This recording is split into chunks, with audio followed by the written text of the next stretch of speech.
Hello. Let's see. Oh shit. I'm so glad the fucking internet's working, guy. Treacherous. I got this coif of hair. I don't know why it's doing that. Swirly ice cream hair. Oh. Oh, Faith Bagara.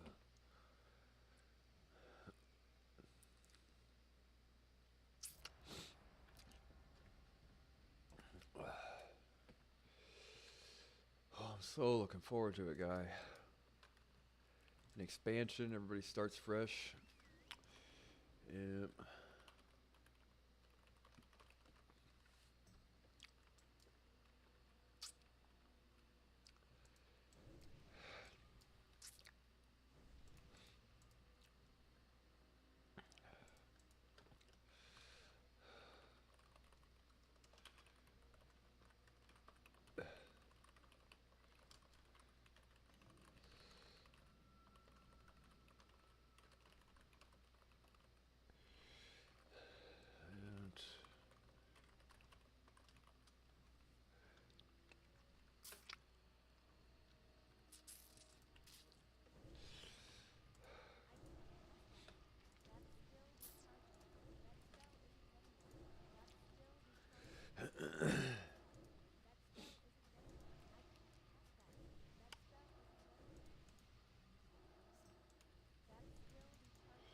And had me some chicken and mixed vegetables with olive oil, which is crazy. If you ever, you can just drink olive oil. Like I wouldn't recommend it, but it's good to have a high, healthy fat diet. But it doesn't taste like you would think. It doesn't taste like butter and oil. It tastes like, it kind of tastes like vegetables, really. It doesn't taste anything like olives.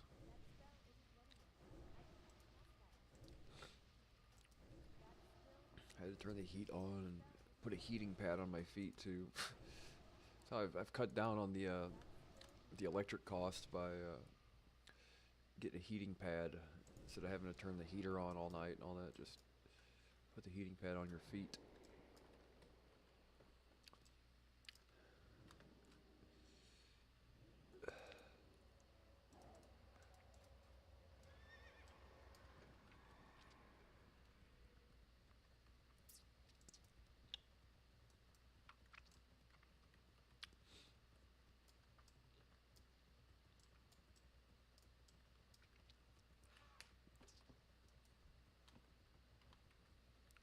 Yeah, part of me, man. I live in Tennessee currently. I've never, look, I had no reason to be here really.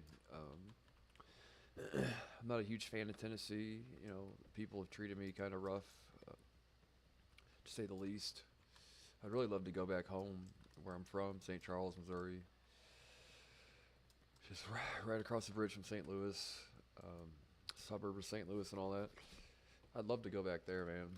But current situation, you know, it's gonna take some time to get back that way. Basically, that's where all my friends are. You know, I don't know anybody here.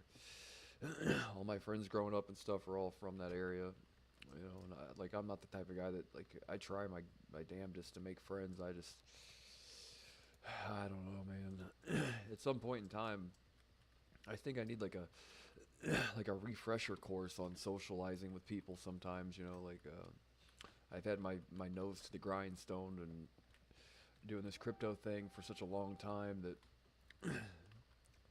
not to say I've lost my ability to socialize with people, but I've always been kind of a socially awkward guy. So I don't necessarily know. Like, I made the joke before. I'm like, do people still just hang out? Like, is that a socially accepted practice? You have to imagine my entire like childhood, growing up, and everything has been basically trying to mimic. It sounds a lot like a serial killer, doesn't it? It sounds like something a serial killer would say. It's not that I can't feel emotions. It's just I don't know what they feel like right now. I'm like, what do like I don't know, right? What do normal people do, right? I don't know. So I just like my life consists of like almost like soft polling people. Oh yeah, yeah, cool. And so like, would you guys just like hang out and stuff? They like, and if I don't get some sort of like kind of like disgusted look from somebody. I'm like, okay, cool. So I guess hanging out, put that in my autism Rolodex. Hanging out is still cool, right? Check mark next to the thing saying, yeah, no, okay, hanging out is still a socially acceptable practice, cool. And then I like, okay, so did you guys just like hang out and like watch the fight or whatever? And they're like, basically I have to like pretend I don't know because I really don't, I don't have a clue. And I try to like basically soft poll people as to like what are considered to be like what's socially acceptable practices, and then I just try and copy what they say. uh,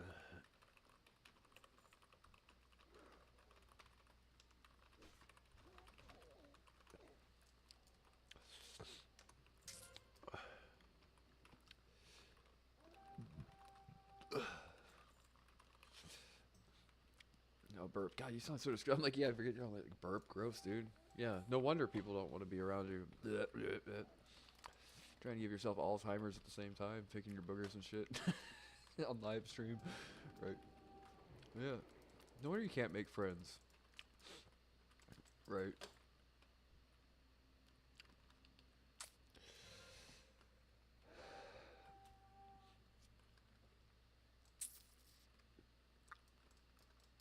Right, but you know what I mean. Like when I ask them, like what are socially accepted, I don't actually like. Okay, well, on a scale of 1 to 10, you know what I mean. Help me feel myself through this, right? Um, yeah, I don't necessarily know, so I'm trying. I really do try. Try my damnedest to learn and. But do people like but now that all jokes aside, do they people is hanging out still cool? If only you knew my idiot brother and his idiot friend Travis, how they raised me, man. This would the way I am about shit would make way more sense.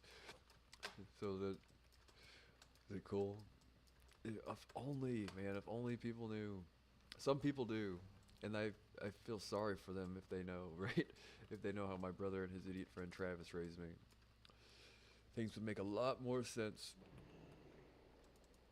right?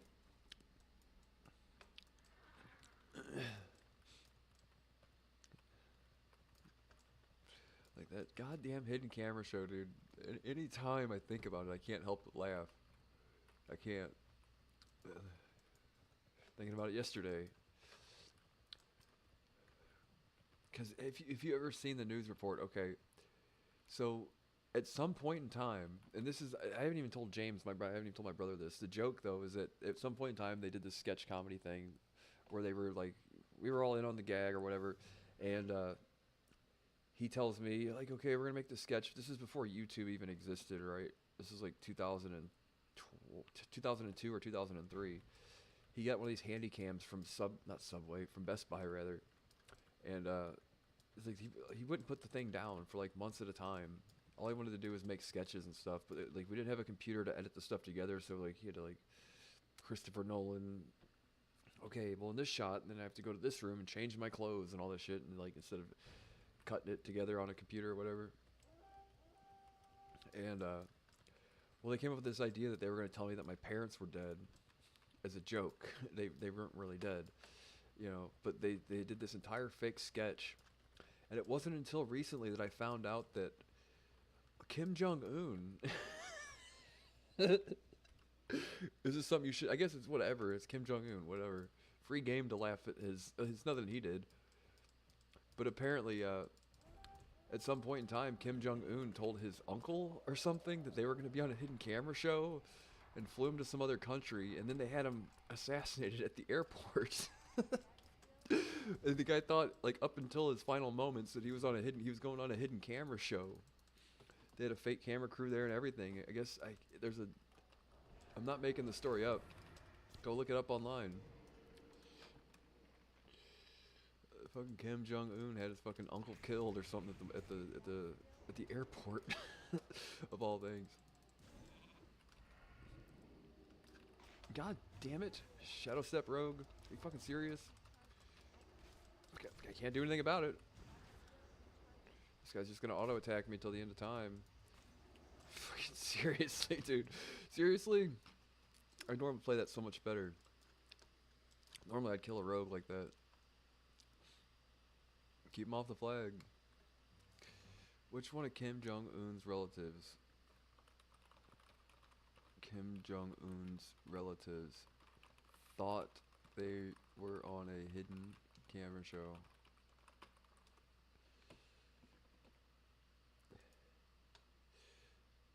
Oh, I see.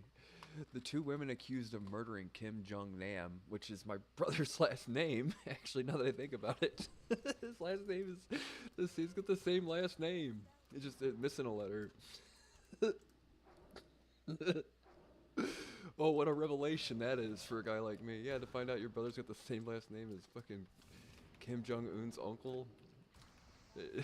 Yeah, it only makes that much more sense then, doesn't it? That's when I say the things that can't be like synchronicities and coincidences and stuff. The two women accused of murdering Kim Jong Nam, the estranged half-brother of North Korean Kim Jong Un. That's what it was. It's his half-brother. How funny is that? Is that one of those things, like, am I allowed to laugh at that? It is funny, right? I mean, these are, like, our enemies and stuff, so I guess no hard feelings, probably. It's like Nazis and stuff. You can't really... This is hear what they told him. His half-brother, North Korean leader Kim Jong-un, claimed they believed they were participating in a hidden camera prank show at Indonesian city Asaya and Vietnamese Doan Thi Hoang were hired to perform pranks which involved smearing liquid on people's faces for a supposed YouTube show in 2017. And they, what a bizarre story. I don't think I've ever told my brother that. I actually need to, the fact that he's got the same last name, how funny is that?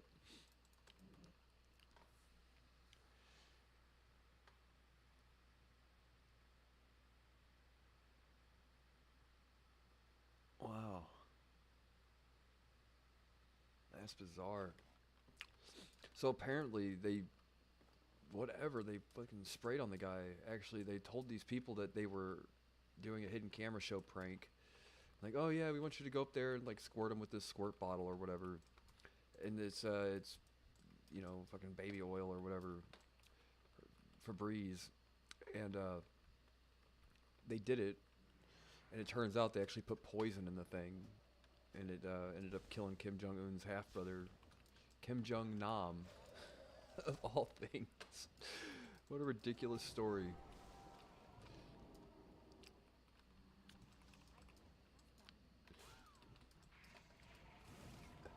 So they pled not guilty because even they didn't know that that was actually poison. That's bizarre.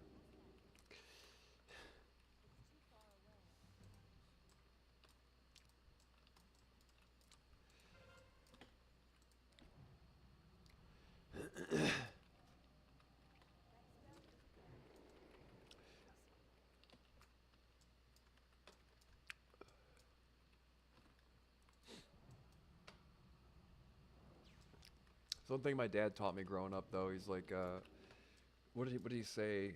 He still says it all the time.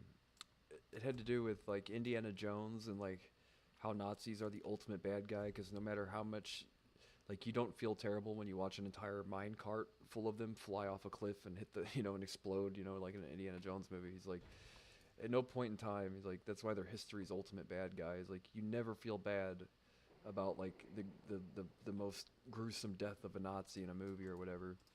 Like, yeah, I guess that makes sense. It does make sense, right? And in a lot of ways, North Korea is kind of like the new Nazis, I guess. Um, you know what I mean? So as much as it's terrible, it is Kim Jong Un. So whatever, right? I don't.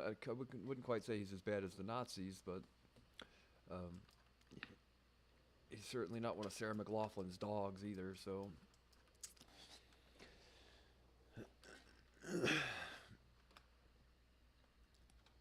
That's one of those things too. Is like you think about a bad guy in a media sense, right? So, in a lot of ways, and I always go on about psyops and right how much I don't believe in psyops or whatever, but I think one of the very few calculated, real deal psyops is like the North Korea thing, you know.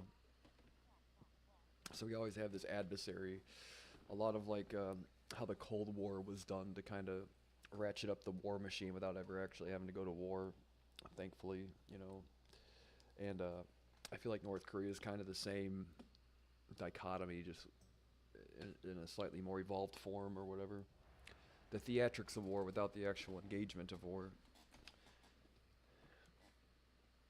So I guess in a lot of ways, I mean, it is a psyop, but I would sure as shit rather have like some kind of cartoonish, flamboyant Muammar Gaddafi like bad guy that we never actually have to worry about going to war with.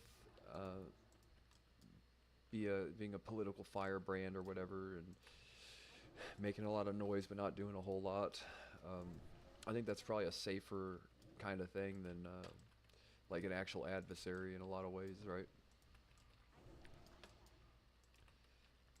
So I mean, I guess not all psyops are the worst thing ever, but I do believe the North Korean thing is definitely a psyop for sure.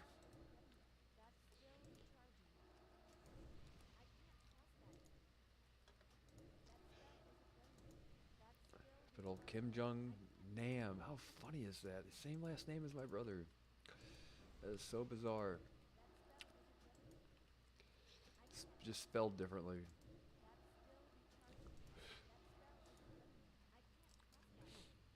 I don't think my brother cares if I gave out his last name. He probably loves the attention, really. He's not like me in that manner, dude. He loves the attention. He loves the attention.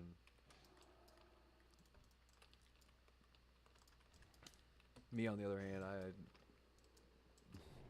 I get sketched out by this shit.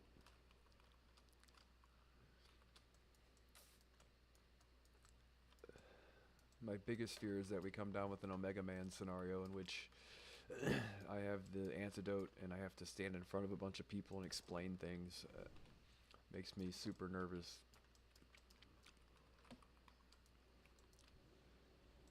Which is actually, I have not watched that movie in a while.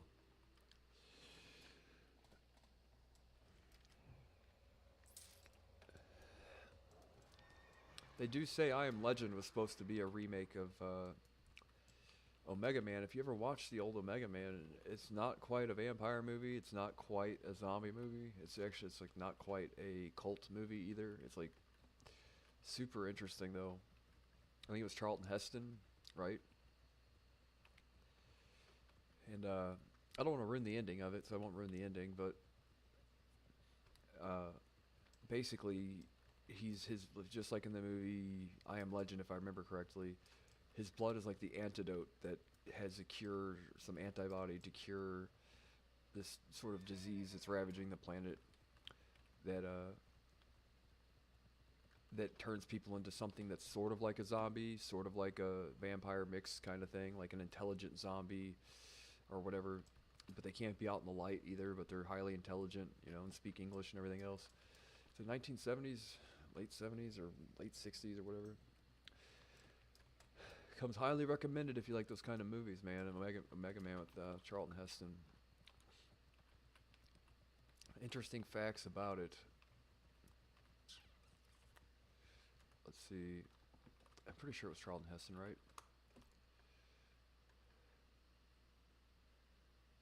Yeah, 1971. And it wasn't Charlton Heston. It was somebody else. Someone just like him, though, you know. At the time, there was a few guys that all kind of, really, I thought it was like a big name guy that was the main character. No, okay, it was Charlton Heston. Okay, yeah. Like, I thought I had that right. Yeah, it was Charlton Heston, 1971. And I think it had one of the very first ever on-screen interracial kisses or whatever. And they ended up getting like firebombed and death threats for it and shit, I'm pretty sure. If I remember correctly. I might have that conflated with another story, but the main love interest in the movie was an African American lady, and they ended up having like such controversy about it or whatever because there was an on-screen kiss. This is 1971 nonetheless, right?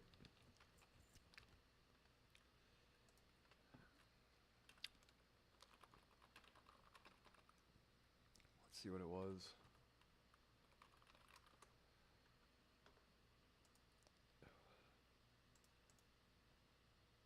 Yeah. Controversy.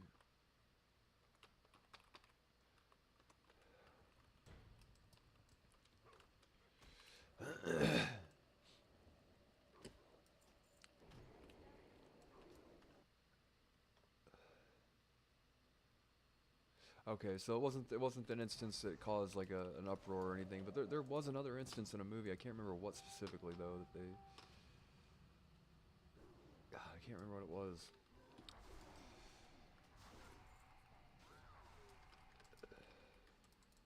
I might have it conflated with another story then.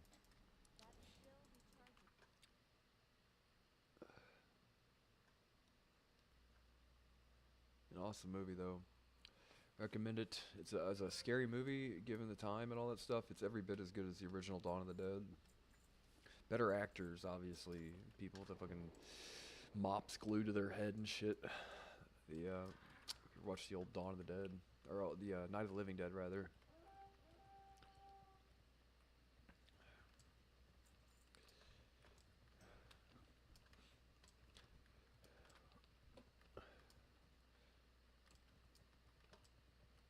Zombie movies, man. It's been a while since I've had a good zombie movie. It's kind of hard after 2004 Dawn of the Dead, really, the perfect zombie movie. I haven't watched the 128 weeks later or whatever, or 28 years later. And I love zombie movies, dude. I really do. But there hasn't been one even nearly as good since the 2004 Dawn of the Dead.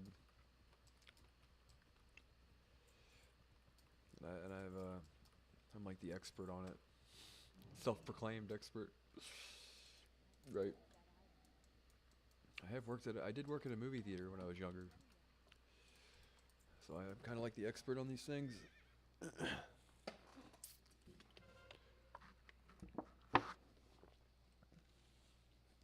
But it's been a while since I've had a good zombie movie, though.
Well.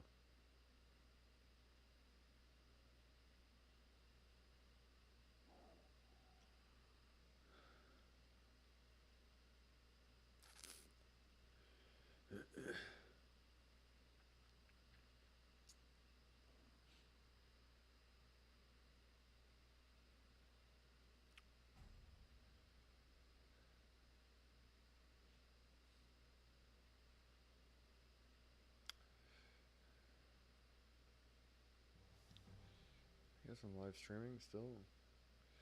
Some say X is down currently. Not sure if it is or isn't. It's working perfectly for me.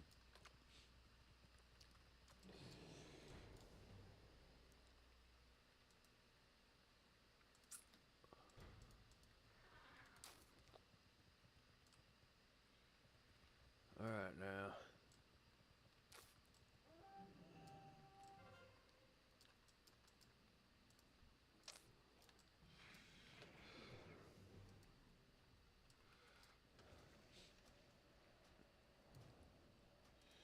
Good DPS is the key to a smooth Drek.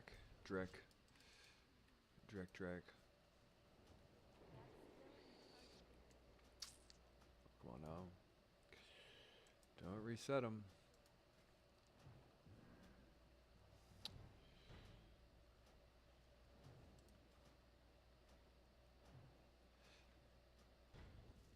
Oh shit. Close. Almost had it.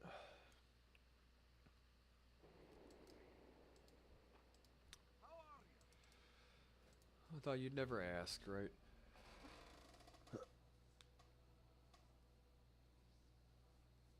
Oh, we had mixed vegetables with chicken on tortillas with some Szechuan sauce to give it some flavors.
Kim Jong Nam. I have to send that to my brother if I can find my other phone before I forget.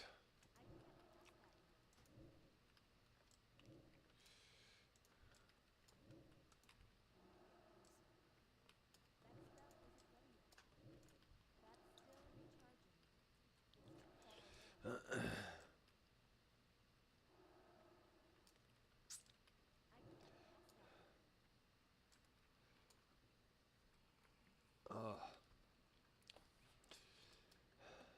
Need to relax after this strenuous honor grind.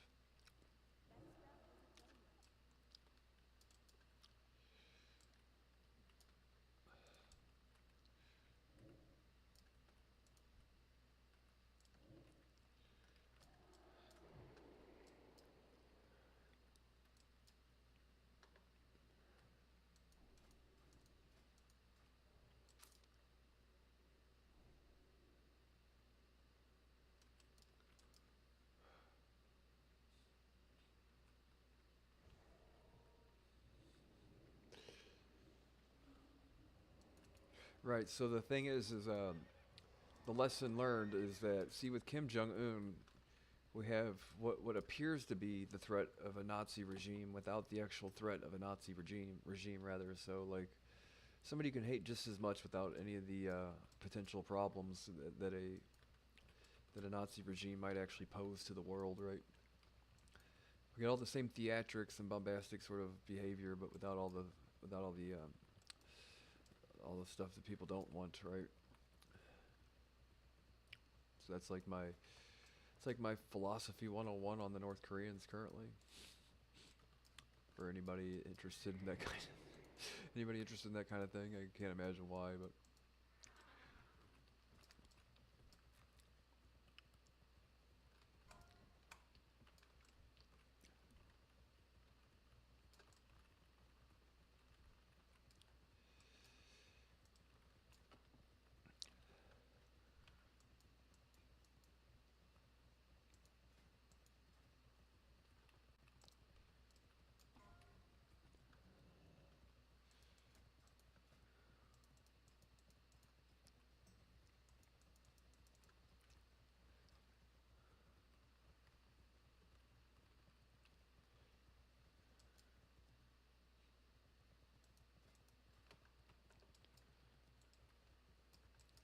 that's a good one to watch. We might watch a Mega Man later or tomorrow. Should be free to watch on something, hopefully. But if not, it'll probably cost like $3 to rent on said Amazon.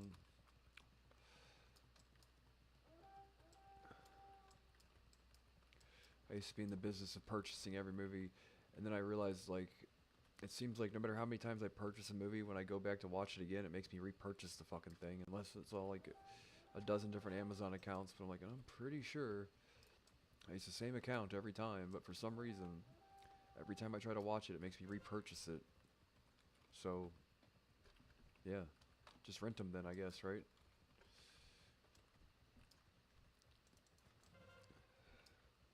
But a 1971 movie will probably be free on like Tubi or Pluto or whatever free streaming platform exists.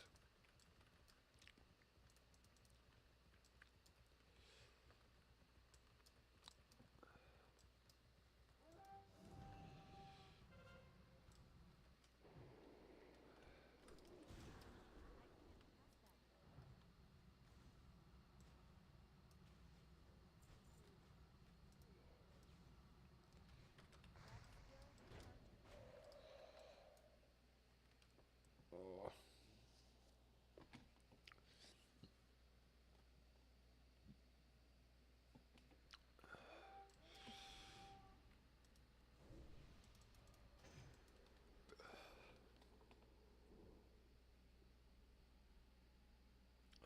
I have two people watching the stream apparently.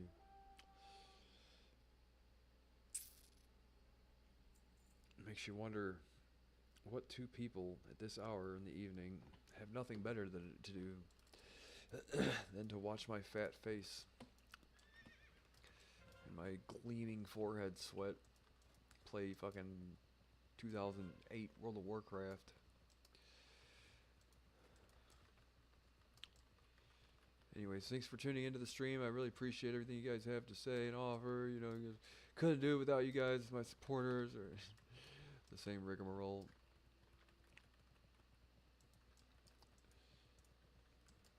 Click over to my Patreon and blah blah blah blah blah, and make sure you subscribe to the link. Retweet my YouTube channel. Right.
Dun, dun, dun, dun, dun.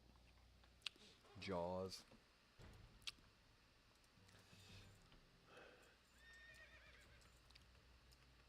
Yeah, and I don't really want anybody to think that I'm like giving up on Leah or anything. I just my philosophy in the past has been I don't want to direct people to a product that isn't showroom ready. You know what I mean? So at this point in time, just do regular streams and stuff. I hate directing people to something that doesn't work. You know what I mean? So I've said what I've had to say about it. Now I'm just until it gets up and running again. I just have everything on pause, waiting for the day. If it does indeed come, I hope it does, right? So I don't want anyone to get the impression that like I've given up or I'm not here and I'm not supporting the project anymore. It's just sticking with what I said before is like you don't want to direct a potential new customer or new user to a product that isn't up and running the way it should. They get a bad taste in their mouth and they'll never return and this, that, and the other thing. So I'm just kind of, plus they haven't had the internet working here for like the last week or so, but yeah, I'm definitely still here 110% for it for sure. I'm not going anywhere ever, anytime soon really. It's like my passion currently. So that being said, right, just leave it there and only time will tell, right? But I'll still be doing my regular stream every now and again, and I'll still be talking about AGI and AI and what I learned throughout the day and where I think it's applicable and how it could potentially be helpful and all that stuff and potential ideas for the future. But for now, we're just doing our own thing for now, you know.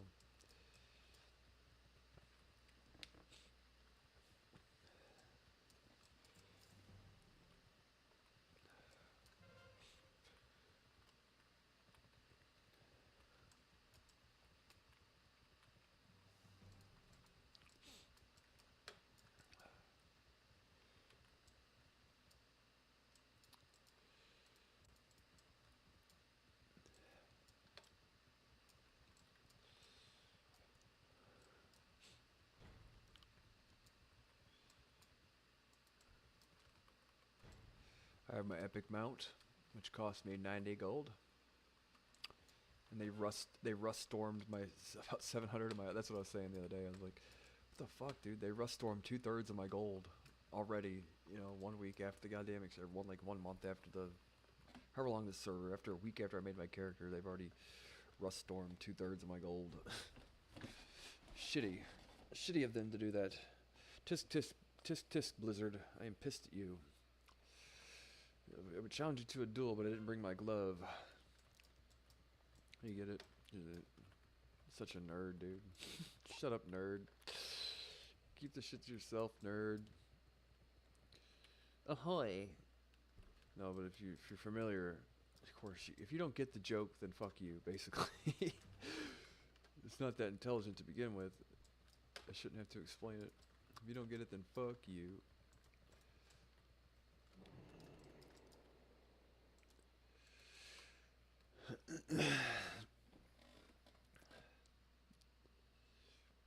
Because in the olden days, right here I am explaining it. Because in the olden days, apparently, I've seen it in movies only before, right? To challenge someone to a duel, you took off your glove and you slapped them in the face with it, right? I think that's how things were done back in the day. Back when Woolsworth was still a thing. Back when the Woolsworth was still a thing, right?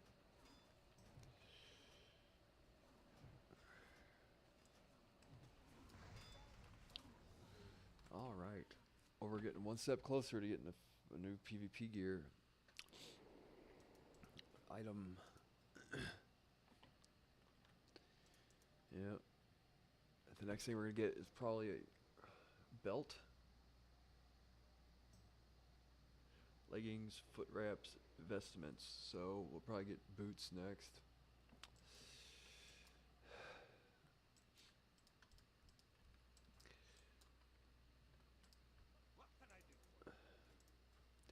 Yeah, this game made me feel so nostalgic here this last week, getting to revisit some of the stuff I haven't seen in forever, man. Really, I mean, I spent countless hours in this room right here, probably more time in this room here than I have spent in this actual bedroom of mine in real life, right? It seems like, right? How much I used to play WoW.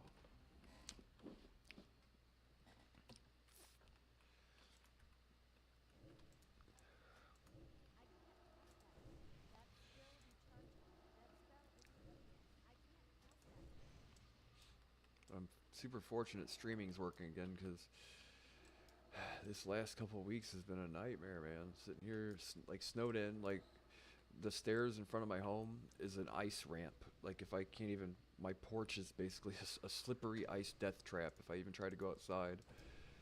Like much less get to the car and have to get to somewhere, you know. So I'm very fortunate that this is working now because it's kind of like my thing, right, for now. Um, Being cooped up, and some people had it way worse. Some people lost electricity altogether this last week, and I had to go without internet for a while. That's about it.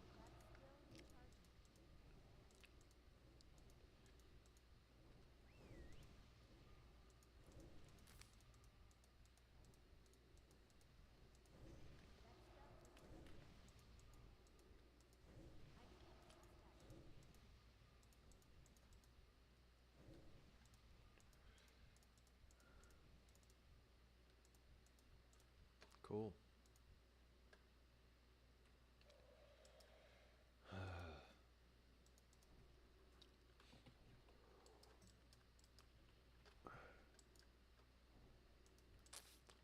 Yeah, once I get over that, they're all gonna laugh at you sort of stage. I guess kind of the thing is this, you know, they're all gonna laugh at you. You want them to all laugh with you, but it's uh, kind of cheesy to laugh at your own jokes. So I want you to laugh at the things that I say, not necessarily laugh at me. Laugh with me. Um, Either way. Sometimes I say things that make myself laugh, and I know how cheesy that is, right? I think that's one of the things I always give Jimmy Kimmel, or what's his name, Jimmy Fallon, a hard time for, is that he's always cracking a smile at his own jokes on Saturday Night Live and all that. I mean, I get it, uh, but this thing is like whether or not he's faking it or not, I don't really know. Whether or not he really can't help but fucking laugh at his own jokes or whatever. But in my case, if you ever see me laughing at the shit I say, it's like no, I legitimately um, make myself laugh. That's all. So yeah, I wish I couldn't or whatever. You know, what I mean, I wish I could keep from smiling and laughing at the shit that I say, but sometimes I make myself laugh. So I know it looks cheesy, doesn't it? Looks terrible.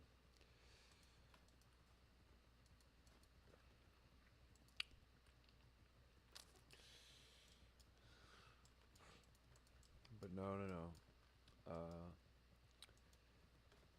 I'm not doing it for shits and giggles. I really do make myself laugh sometimes. Oh, the old Aya car off of, I guess a car? Solgarub?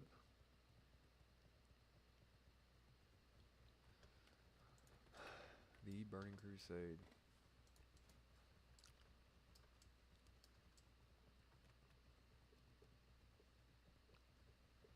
To think about, what's just, how many people play WoW now? Like, it's gotta be more than it used to.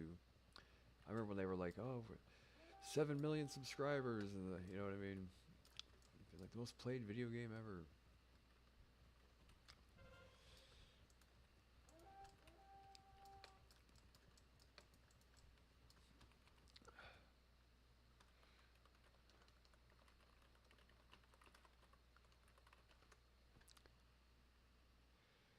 I look there at oh really 7.25 to 9 million.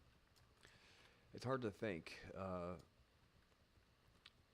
I know it's a slightly different thing. It's like you wouldn't want to compare the two just because, but to think you are 10 times.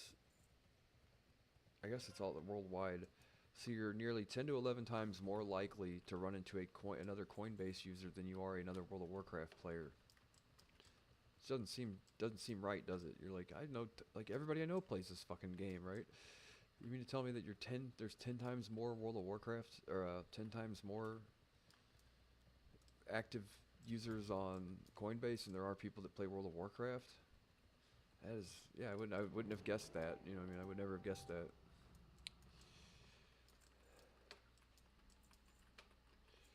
For it to be like an all-encompassing, like most important game ever kind of thing, you would think it would be more people than that. Kind of. More people use Phantom Wallet. Nearly twice the amount of people. I only know this because I was looking up the stats the other day, trying to figure out. You guys were here, trying to figure out how many people got onboarded when they did this Solana support, whatever, added Solana capabilities to the thing there. Speaking of which, hiccup.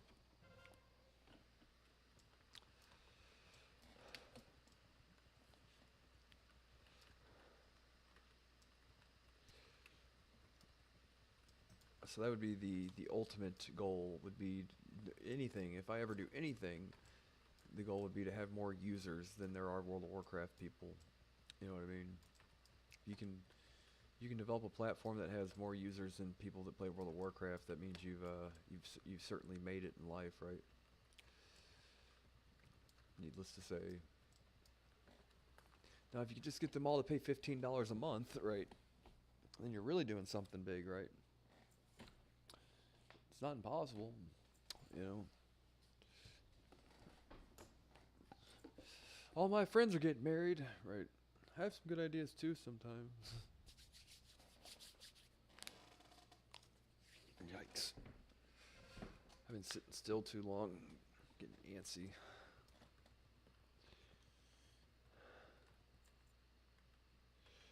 Right. So the pinnacle of World of Warcraft was, as far as gameplay was concerned, was it looks like the ass end of Wrath of the Lich King. And really, though, this new expansion's kind of got it perked up again. But you'd have to say the pinnacle of actual World of Warcraft gameplay, it looks like, was quarter 1 2017 to quarter 3 quarter 1 2007 to quarter 3 2008. That was when World of Warcraft was at its best, which was the Burning Crusade was when World of Warcraft was the most fun possible.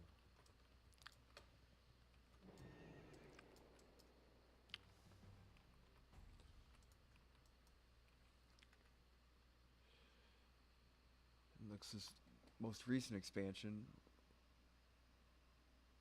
This is an old chart. 2014.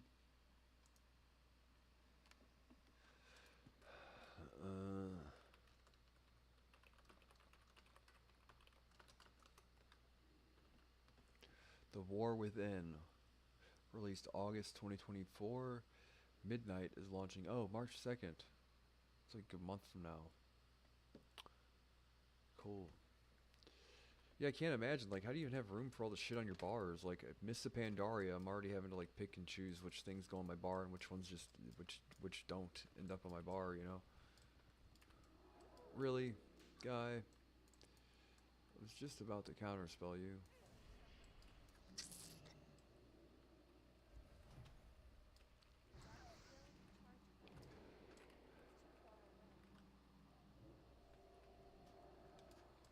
Decurse. There used to be an add-on called Decursive, which it would automatically choose people to decurse, and all you had to do is bind the decurse button to your scrolling mouse button, and you would just scroll, and it would decurse people all day. Then they got rid of it, as it wasn't fair. It was what they call IMBA, which is hipster for imbalanced. I found that out years later.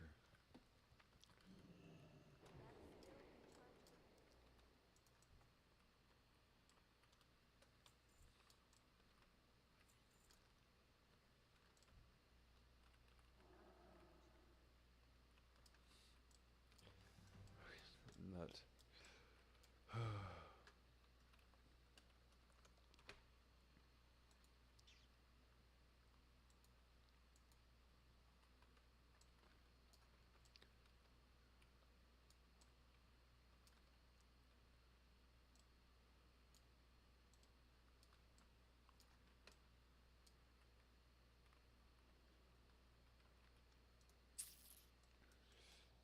Where my cup went.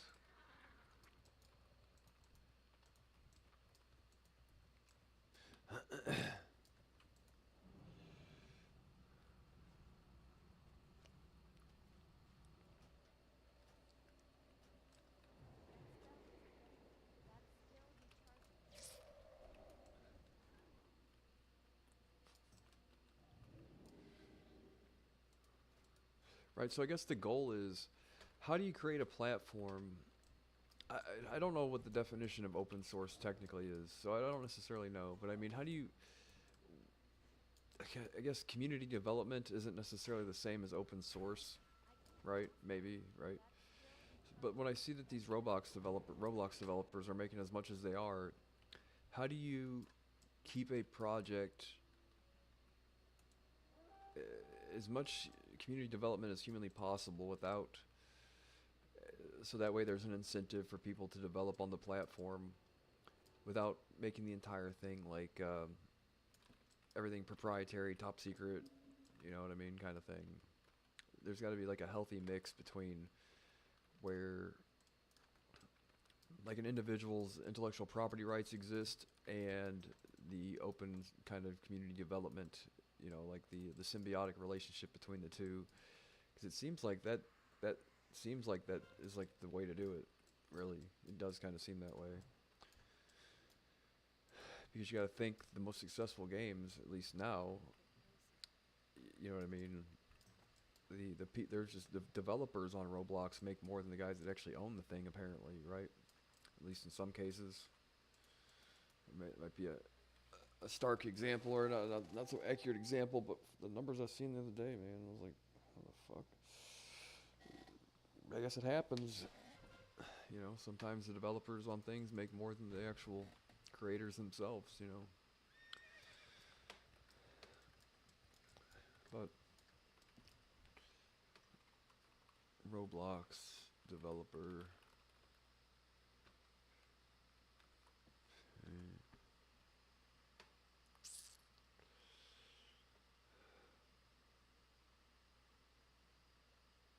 What was the thing I seen the other day?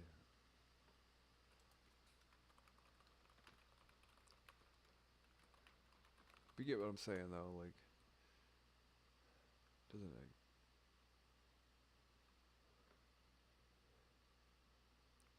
it? Okay, so that was combined.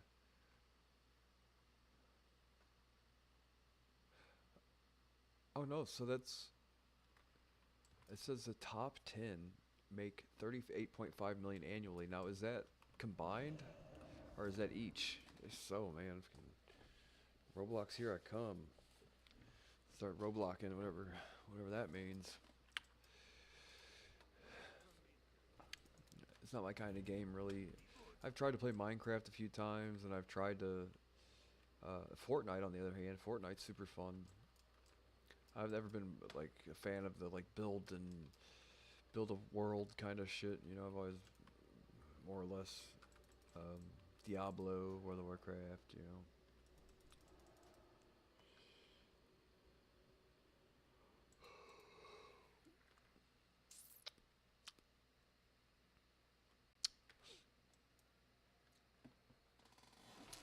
But I guess with Roblox, like the game framework is proprietary, and then but it's like an open platform for people to.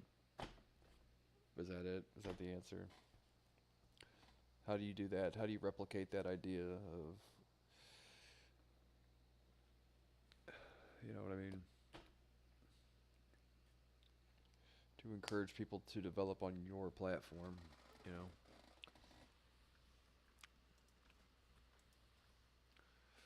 without giving away all the goodies.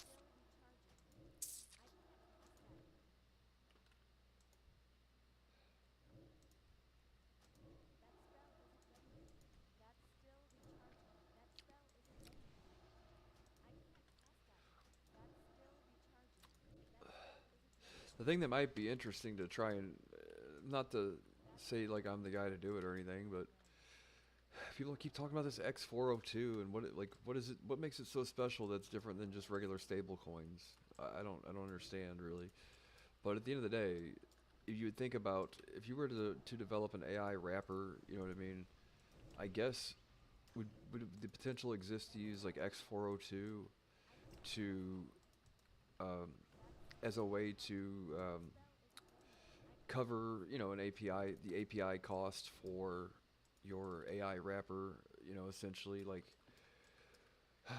that way you're not having to pre-purchase API access and hope people use the thing, but like potentially use X402 if that's possible to purchase API credits as they're needed, if that makes sense. So that way you have the ability to like only initiate in the API credit process whenever, or token process whenever necessary, instead of like, oh well, purchasing a bunch of API access, and then we didn't have the users that month, and it's all that money down the drain, kind of. It'd be interesting to know if there's a way to, for the for people that are trying to develop AI, that I guess has to use various pre-existing APIs as like an AI wrapper versus like a fully realized kind of AI development framework or whatever. You get what I'm saying? I don't know if I have all my words absolutely correct there, but if you were, but from what I gathered, part of X402 was that it was supposedly or supposed to be used for automation and stuff in the future. And I'm trying to think of in which circumstances would something that can be used dually or as a form of transfer of actual assets, like stable coins or whatever, through something like X402. You know, I don't know a whole lot about the shit, so obviously. But the point is what I'm saying is that what the future is going to consist of, where people have managed to put together workflows that just require a certain amount of dollars to initiate the automation process, and in a way, does X402 kind of become the one of the de facto mechanisms for that sort of future of automation? But what I'm really dead set on, man, is there being like a native kind of, as much as Bitcoin already is kind of like that for the internet, but I mean like the AI equivalent of Bitcoin, like what becomes the go-to kind of de facto reserve currency for automation. You know what I mean? Some people would say, well, it makes sense just to use stable coins in or whatever, but I'm like, kind of and kind of not. You know what I mean? There could be more to it than just the how many dollars does it take to initiate or engage in a automation process. It's like, seemingly you would think that the opportunity should exist for a person that does come up with a clever automation scheme, for them to say, well, I believe that my automation scheme is worth this much to me, right? So whereas initiating the automation process might require a certain amount of dollars to cover the API cost, but the actual automation process itself should be considered some form of like intellectual property, right? In some way, shape, or form. So that way, how do you tokenize people being able to use that kind of thing, where there's an incentive to develop and create automation schemes that continue to reward the person that has created them, and not just being like a closed loop sort of thing that's like, okay, well, we need $12 for the API credits here, $5 for the API credits there, and at the end of the day, basically, to engage in the automation process, whereas like an actual token kind of designated to be the fuel for automation online, because it's the same thing as saying, well, why didn't they just make why wasn't Bitcoin just US dollars instead, right? Just mineable dollars, right? You're like, well, yeah, I guess that's interesting, or that's one approach, but like an actual kind of like de facto fuel for all these potential automation schemes and stuff in the future, where that way there's less having to plug and play and having to like I'm sure it's a pretty arduous process. I haven't done a whole lot of it, but like getting one thing to run, requiring you to make like a dozen accounts in other places, and signing up for APIs and confirming emails and linking your credit card and this and that. You're like, there's not a way to beep boop bop streamline the shit in some way, shape, or form, where all you have to do, you know what I mean, is pay the payment, and then it goes through, and there's like an algorithm or a scheme that handles the signing up for the platform, the confirmation of the email, or like API access equivalent, where you don't have to do all the confirming and this, that, and the other thing. Like, you know what I'm saying? Because you got to think, if you have a wrapper, and say that in the future, the automation thing gets to be pretty prevalent, and the thing is like, well, then the holdup at that point in time becomes not everybody wants to sit there and make a dozen different accounts to automate one thing. How is there not some sort of kind of way to remove the amount of like just kind of mundane shit when it comes to like, oh well, having to create an account here, like I said, having to sign up, confirm the email, make the payment, copy the API key, paste it into the thing or whatever, you know, like that's going to be a nightmare.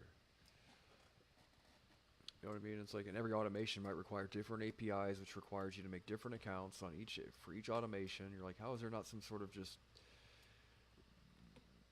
centrally located, decentrally designed kind of system to make that process less cumbersome, I guess, right?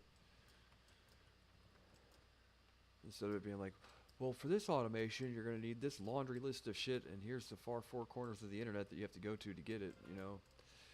Um, you know what I mean?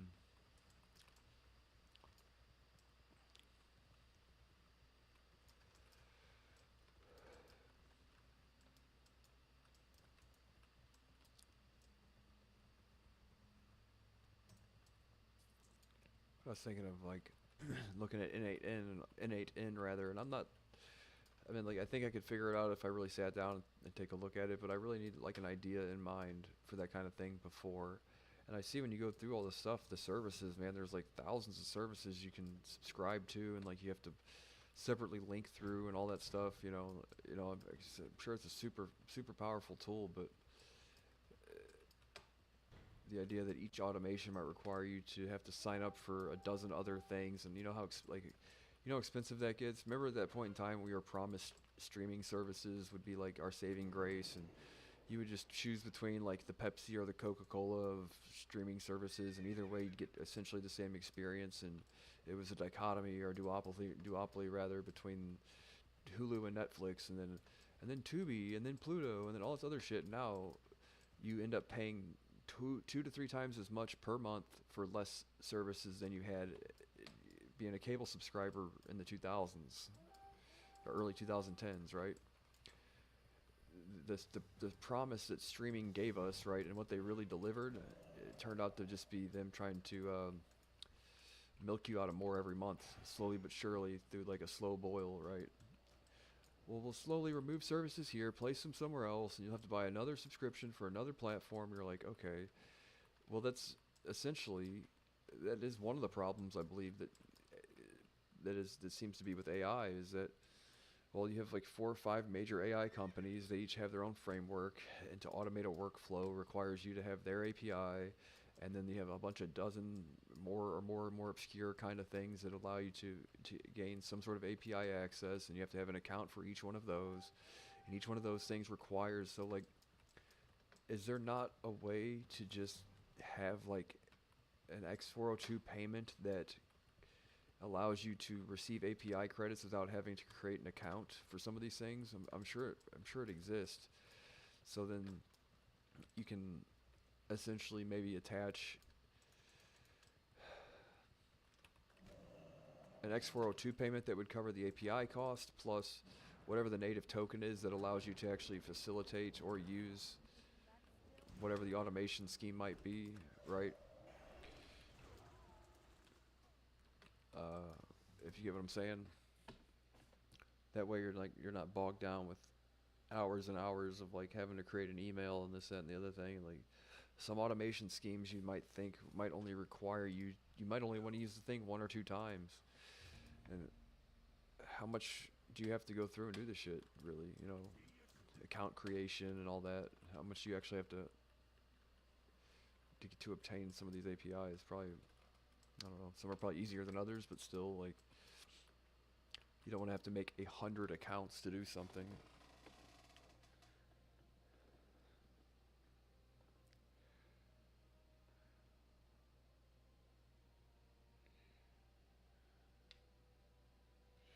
Something to consider, though, would be trying to come up with a way to temporarily, yeah, I don't know. Yeah, I really don't have all my facts at hand either. I could be speculating about something that doesn't work that way, but in my mind, but I can't get the N8N to work on my computer. It works on my cell phone, but won't work on my computer for some reason.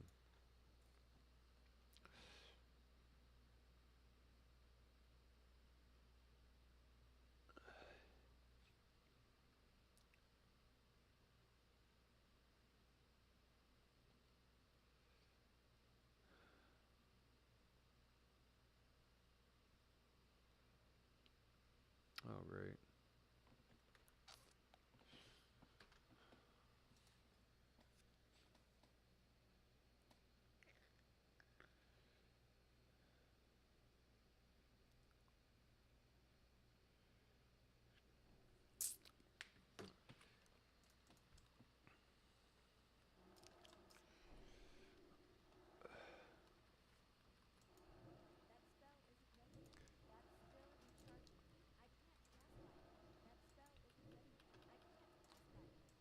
It would be helpful if I knew how X402 actually works too. Would be helpful.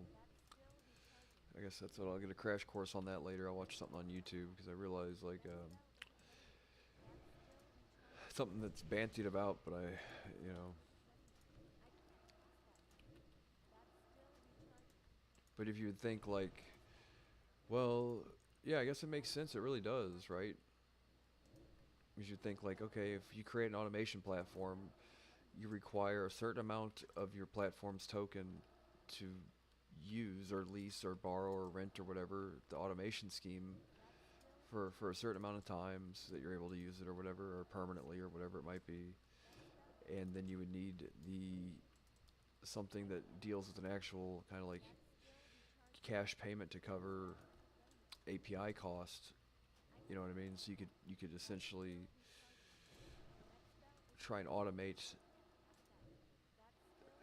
the automation process.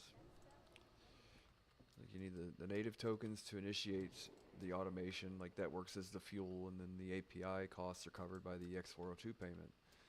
If you could get them paired up simultaneously, um, you could potentially see a future where you create an elaborate automation scheme, and you know what I mean,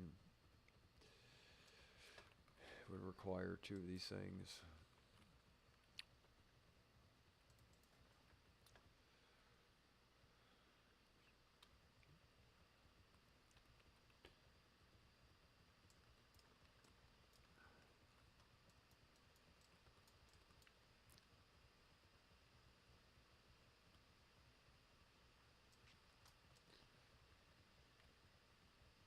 But it sucks that the whole like AI thing is so cornered by these goddamn API tokens, right? Like the API access and how expensive they are, and how just at the mercy of these platforms anybody developing an AI is, it seems, right?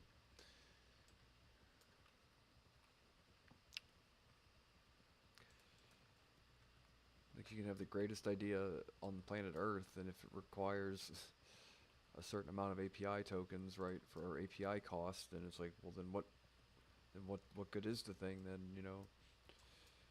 but a way to potentially tokenize the part of it that you would consider to be like your intellectual property, or you know what I mean, like the actual information scheme itself that rightfully does belong to you if you were the one who created it, and then the ability to cover the API cost on a per transaction, so both of those transactions are handled simultaneously.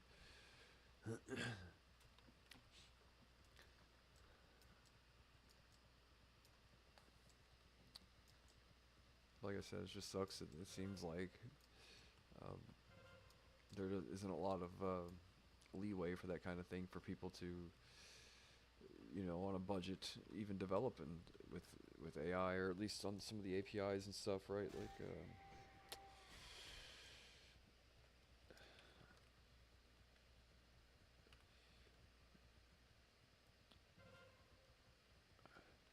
Like you need more than a 14-day free trial of a platform to develop some things, right? More than likely.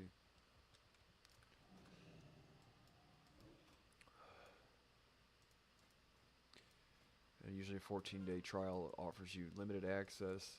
And some of these things, you're like, you don't even know if you need the thing until after you purchase it, right? You're assuming some of these APIs offer you the solution that you're looking for, only to find out you purchase tokens on the platform to use the AI, whatever component, part of the framework, or you purchase API credits only to find out that it doesn't do what you want it to do, you know? That might be sloppy research on somebody's part, but, you know, some things look like they work one way, and then you purchase the thing to find out it doesn't work the way you thought it did, and it's added cost, unfortunately.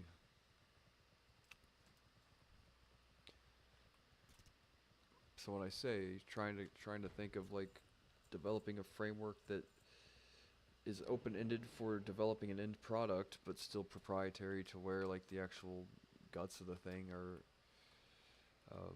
proprietary, but create a platform that's open for people to develop. You know what I mean? Which is kind of hard to do. Easier said than done.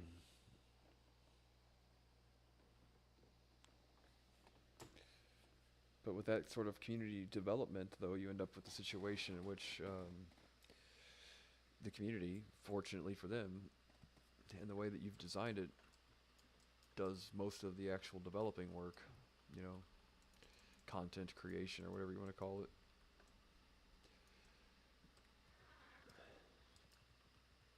This is for nothing specific, obviously, but keeping in mind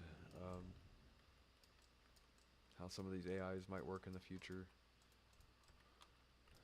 especially with AI as a service becoming more and more a reality as time goes on. And one of the things I haven't talked much about, because not to say I failed to see the hype, but I think I failed to see the hype for what the hype says it is that Claude thing, you know, like, you know, super cool, don't get me wrong, but I don't think it's as cool as people are saying it is, you know, super interesting, you know, but totally awesome, don't get me wrong, but I think it is one of those things that will do well for a while and kind of drift a little bit, because from what I gathered is there are some kind of security vulnerabilities or potential, you know, it's not as secure as you might like for that kind of thing, especially something dealing with potentially a bunch of private information and, you know, contact information and, you know, potentially even, you know, whatever.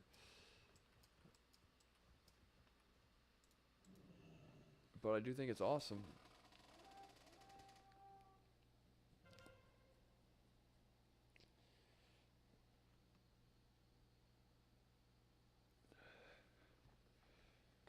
But what I don't know is that when you use something like Claude or Multibot now, right? Is there a part where like, oh, we would love to do this for you, but we need to create an account here, and does it handle all the account creation and automation and confirmation and all that stuff?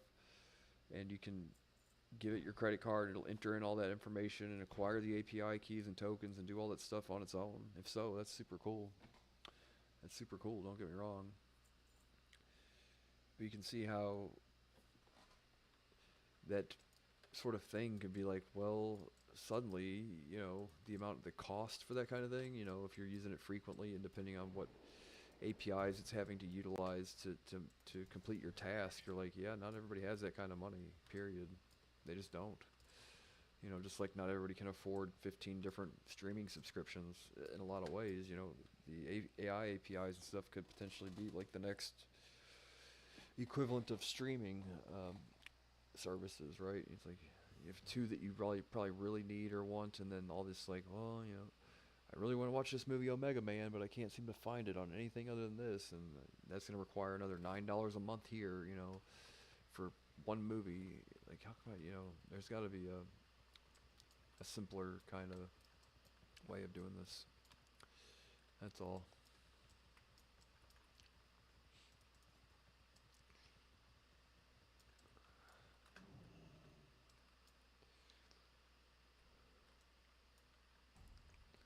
But it's cool. I did see that they have created their own AI-based social media platform that I guess only allows AIs to communicate, which means there's going to be a lot of content to have to sift through, probably. Uh, and that's a novel idea. I like seeing people do that kind of thing. I still think that I'm all about this symbiotic relationship between man and AI. That's kind of where I've been hyper fixated lately. If you were to combine, like I say, whatever they're doing on this Multbot social media platform for content generation,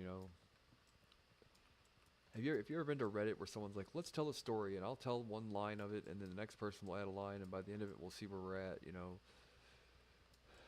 That's sort of like, I guess, like the AI when they get to talking to each other over and over again, right? Like, how do you convert that into like video content that people don't that actually looks like something you'd want to watch? And if so, you do get a chance to see the AI think out loud, kind of, which is cool. Watching it talk to another AI, you know what I mean? When I say think out loud, it's speaking its mind, essentially. You can like read what it's thinking. But the thing is that it's so much to have to go through that, like I said, at some point in time, the unearthing process, like the actual, like the human hand curation, you know what I mean? Of all this content, because you would think at some point in time, just as these things are spamming this new social media platform with these stories and conversating and doing this, those could each one of those threads could also be videos, you know what I mean, based on content and conversations that these AIs have had, you know, and at that point in time, that's a lot of content to have to sift through, right? It's like if there's not some sort of social media platform that doesn't allow for you to kind of curate AI generated content that makes it to where basically sift through the 99% of it that is AI slop to find like the 1% golden nuggets of entertainment that exists, right? How do you create a social media platform that gives the AIs the space and to conversate and create, and then essentially like a repost feature that allows the humans to curate and sift through and find kind of find content that people want to see, that also offers some sort of like say profit sharing, but rewards incentive for sifting through all the garbage to find something that's worthwhile, basically.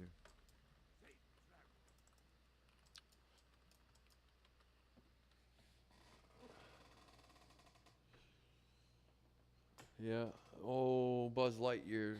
Right. Oh, look at you, Mr. Buzz Lightyear. Right. Thinking ahead, Mr. Spaceman. Right. I have been called Mr. Spaceman before. Fucking people.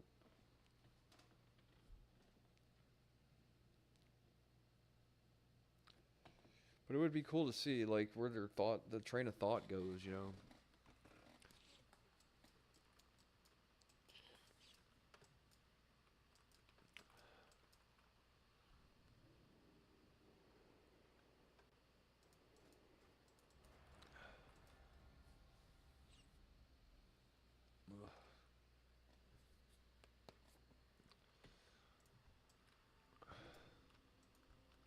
Oh, look at you, Mr. Spaceman. All your space talk.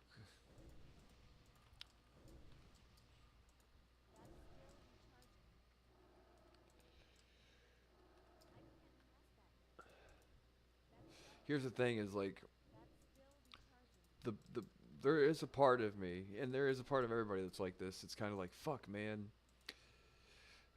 If I'm not there first, man, I don't want no part of it, right? Like this Moltbot thing, really. I just, not to say I had my head in the sand, but the thing that I do think is much cooler, just based on the fact that it's so awesome and unique, is Leah, really. And not to be territorial, but shit. When she gets backed up and running and all that stuff, you know, something that's a little less complicated to interface with, I think, is a great idea. Really, you know.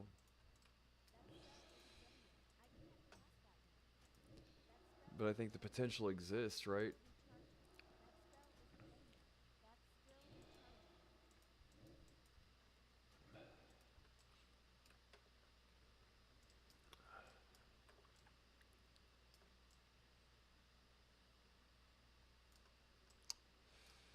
But yeah, let's sit there and say, like, I had my, not to say my head so far up my ass, but I was paying so much attention to this one thing that this other thing kind of slipped right by me. But that's the thing is, like, I think that that's short-lived. I think that feeling will go away. I'm, I feel that way, right?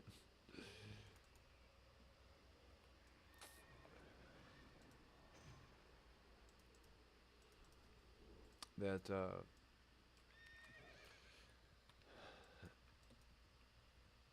you don't want to be, you don't want to be the Johnny come lately, the guy that jumps on the hype wagon for something like Claude. You do want to be like one of the first people to be involved with something like that.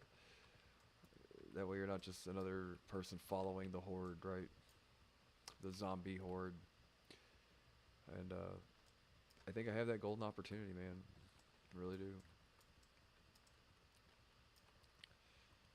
Especially with automation and stuff. It's just the amount of the integration work. Golly, man, it's like integrating it and everything is a task in and of itself.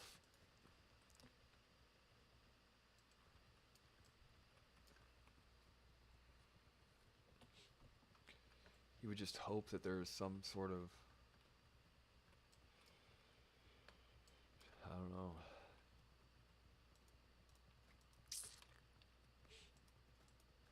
like a redeemable unit of currency that allows you to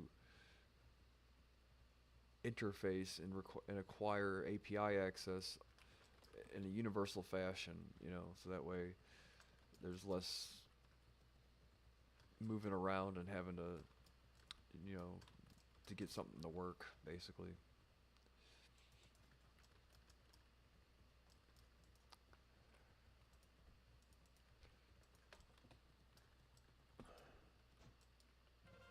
In a lot of ways, man, Bitcoin,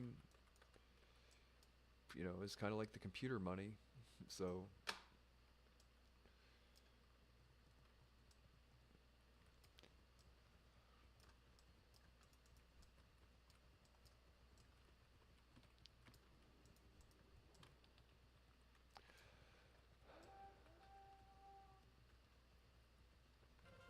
thankfully, though,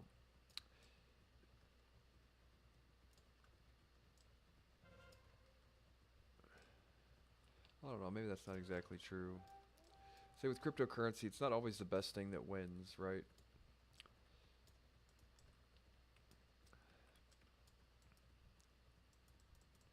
But it is a combination of either close to the best thing and which thing deserves it the most, right? Because arguably, there's people that argue that some of the forks of Bitcoin essentially do perform better than Bitcoin does. But the fact of the matter is, they're not Bitcoin. You know what I mean? But for something to be like the de facto go-to kind of uh, online token for automation, right, would require you to basically come up with the best platform that token can be used to facilitate some form of like automation. You know what I mean? Or a platform where that's possible. Because the thing is, this isn't like um, DVD versus Blu-ray, where you know what I mean, where it's kind of like, oh, we want the superior technology, and I know that people will argue that, oh, technically dual-layer DVDs, right, or whatever.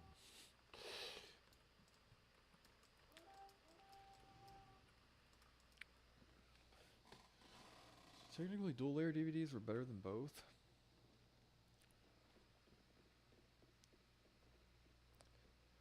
So that's that combination of what is closest to the best thing, but also most practical, right? That's kind of the good mix you want. What's closest to being the best plus most practical. Sometimes practicality trumps something that's actually better, you know. As we've seen with Blu-ray, at some point in time, the reason why Blu-ray won the battle there was that, at least in my mind, was that the Xbox, you had to buy a separate attachment to do an HD DVD, and Blu-ray came with PlayStation 3, didn't it? You didn't have to buy anything separate. So in a lot of ways, the reason why I believe, you know, was that console gamers had, you know, having to purchase a separate attachment to run a dual layer DVD versus it coming natively supported on the PlayStation 3, which is where arguably I think they say, right, Blu-ray as far as quality was concerned was slightly inferior, but where practicality and quality, you have to find an even mix of the two for the thing that ends up being like the standard, right? What's always best isn't what always wins, right?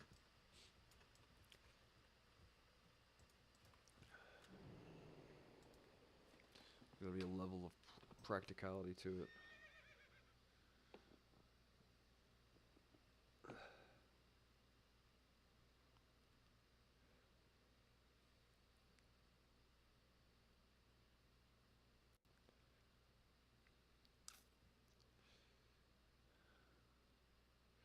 Yeah, but you have to imagine, man, at some point in time,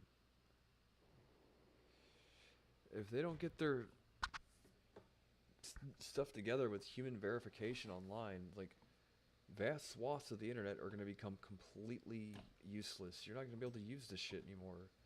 Like if they cut these bots loose on like Reddit and stuff, you can say goodbye to Reddit. You know, like there's a whole bunch of shit that if they don't start implementing like the fucking fingerprint shit to post online at some point in time, then you might as well just fucking not even go there, you know, really.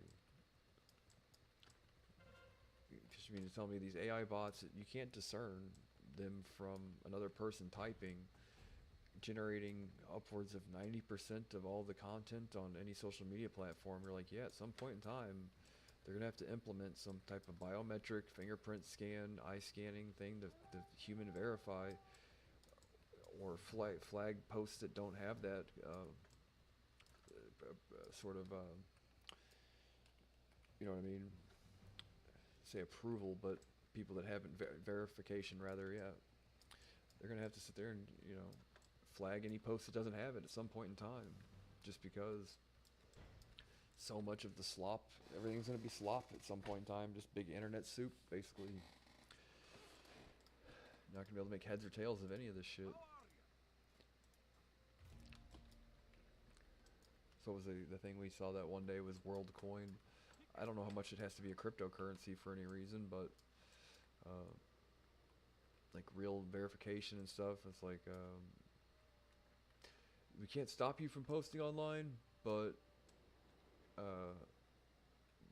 people that somehow for whatever reason can't verify that they're an actual person, their post might be highlighted a different color. You know, I would say that that's fair. Choose to and choose not to respond to people that can't provide any form of identification as the fact that they're actually human. Right.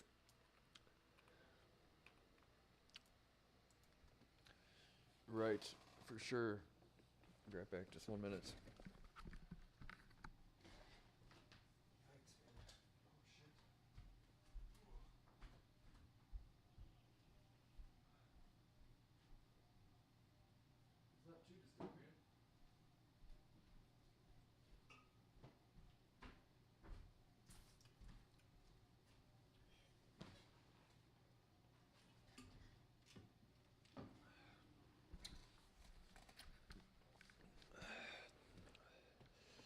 That being said, I do like the WorldCoin idea. Some of the very first cryptocurrency I ever researched was a project called Civic. I think it's still around, but essentially it's an ID verification, tokenized ID verification for online. I think it's a good idea to have. Because you could get to the point where you're like, right click, do not show me posts by anybody that can't verify that they're an actual person, and watch how much of the internet disappears, right?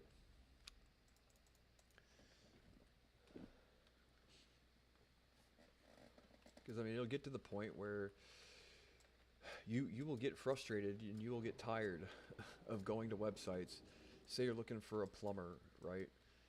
You will get tired of a point in time where you go online and you try to go to Craigslist or whatever to look for a plumber, and only to find out it's just somebody's dickhead AI pretending to be a fucking plumber. You know what I mean? And you call and call and call and make an appointment, and the thing talks to you like you're a person and this, that, and the other thing, and even jokes with you, and then hangs up the phone, and then the plumber never shows up because it's a fucking bot somebody set up, right, to troll you or something along those lines. You're like, so at some point in time, if the ease of use, the ability to make these AIs that apparently can function every just as well as a human can, but only virtually, but can never be physically present. You're like, yeah, at some point in time, you're gonna get tired of, even if that's like kind of an example that might be a bit far fetched, but for example, you would get tired of that, and you would be basically saying, can you please give me a solution that gets these things out of my life, period. You know what I mean? That gets these things to where I can choose when I do and do not want to interface or interact with them, because they're going to be everywhere. As we've seen, the internet has, like, this last week, it seems like, has been taken over by this Claude bot thing, or this Multibot thing. And it's just now getting started, you know what I mean? This sort of reality that we're living in right now, it's just now getting started.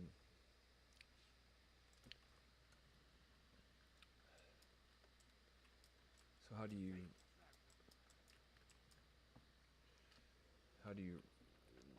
create a level of ID verification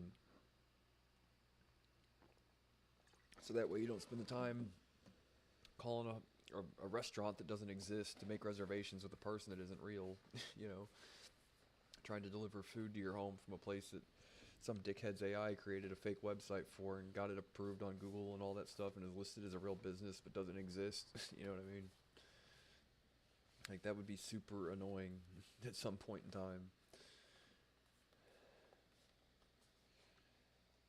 You sit there and get routed through its phone tree and conversate with the concierge all day and find out the place doesn't even exist. Might sound like a fun video game, but really might make for an annoying day.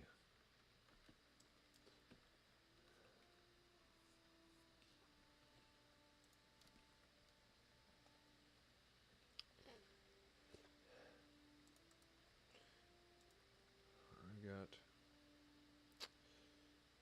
foot wraps, leggings, and vestments.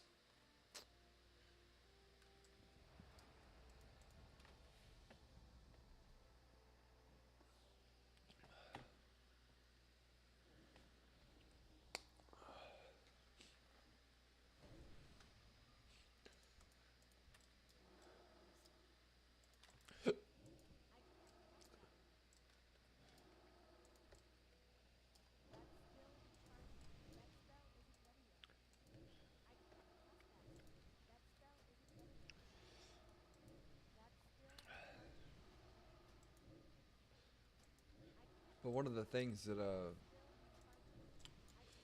I wasn't aware of was that, what was the name of the company?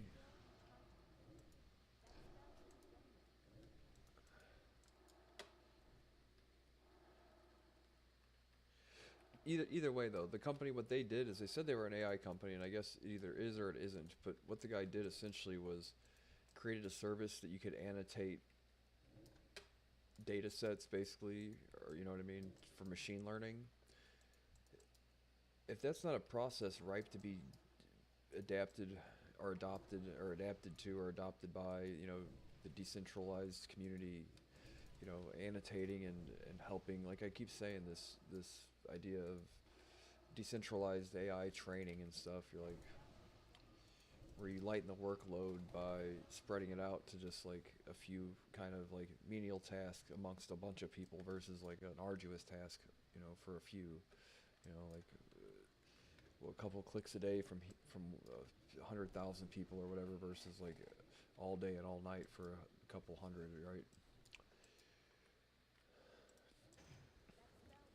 Basically, the pruning and prepping of information in some way, shape, or form that allows it to be used for machine learning and training, right? It's a very kind of decentralized task to begin with, really, you know, or a task best handled decentrally.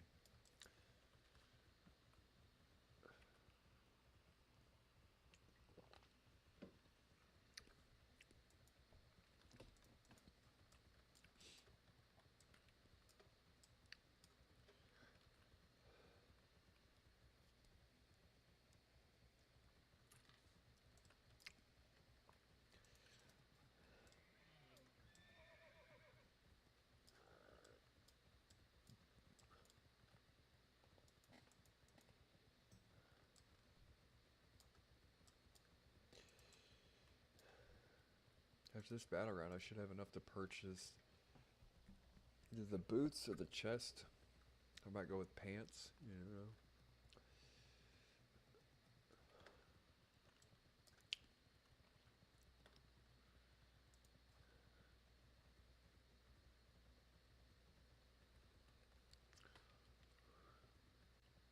It's crazy that at some point in time, shamans were horde only and paladins were alliance only.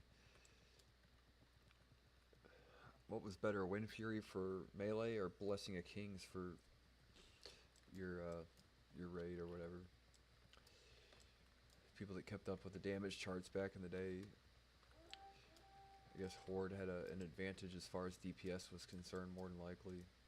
Because Wind Fury is just too good, man. Wind Fury's awesome. And casters didn't get spell damage from intellect at the time, so, or if they had to spec for it or whatever.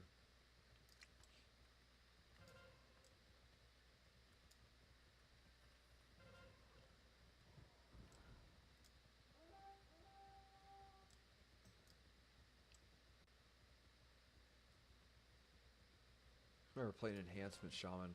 The most annoying part about being an Enhancement Shaman in a raid is that all you want to do as an Enhancement Shaman is smash like one or two buttons and watch big numbers pop up on your screen.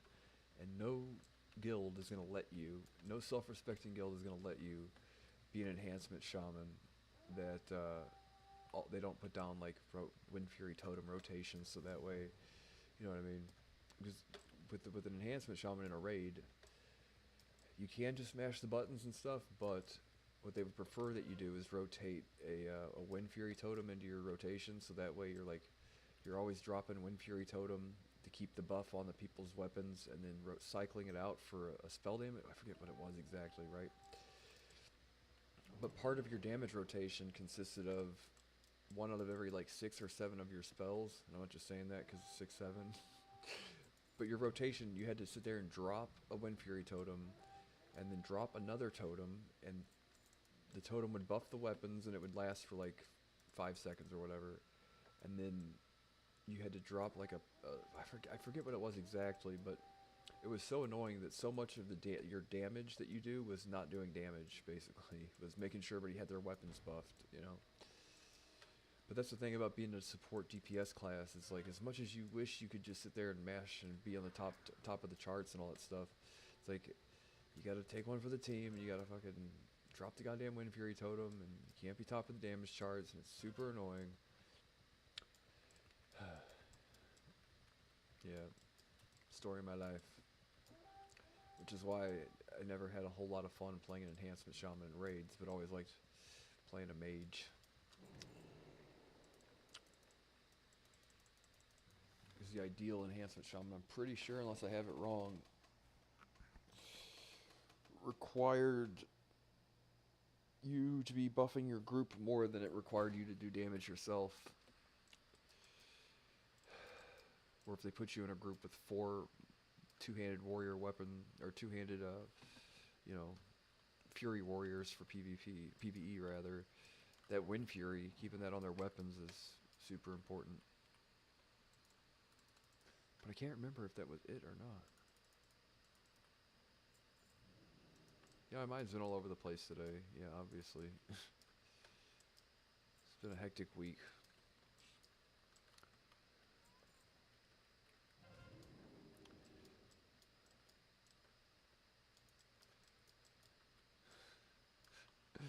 Oh, man. Anyway, I'm trying to think of what was it? What was the Google level 70 PE enhancement?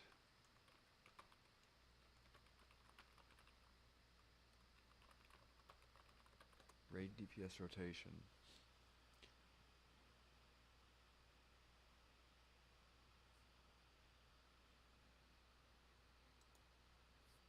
Did,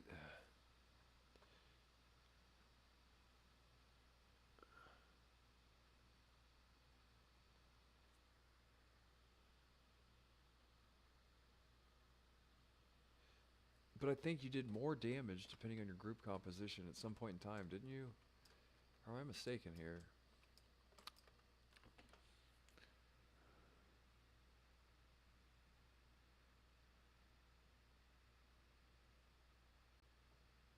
That's what it was. Yeah, I'm right. Wind Fury, they call it totem twisting, right? It wasn't the spell damage, it was the goddamn agility. Yeah, Grace of Air totem. So, if you wanted to really, actually, depending on gear, I think, if you really wanted to buff your raid's damage, it required you totem twisting between Wind Fury and Grace of Air, which I guess gave him agility plus the weapons buff, but it required you to remove one of your spells from your damage rotation.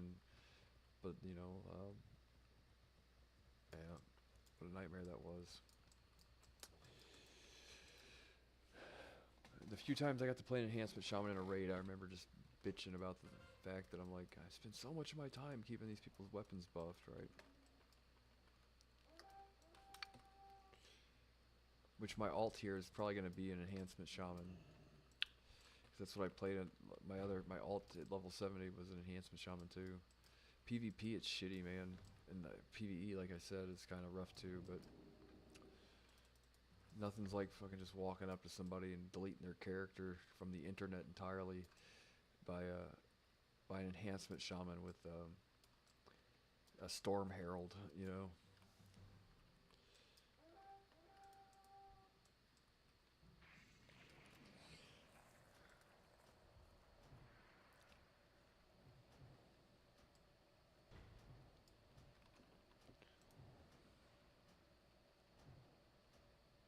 God damn it, really?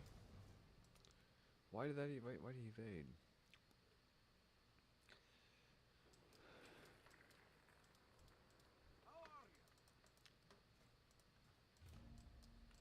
The thing that one of the reasons why I was never as good at mage as I could have been was that had I rolled and played other characters, like learning what frustrates you the most, like say you're playing a warrior, what frustrates you the most about fighting a mage is helpful knowledge as a mage, you know what I mean?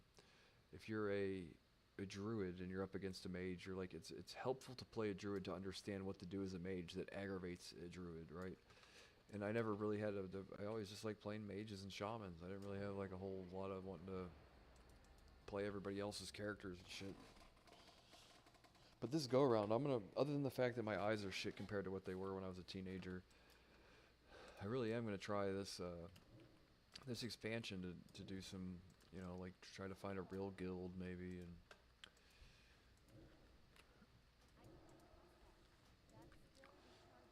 do some arenas.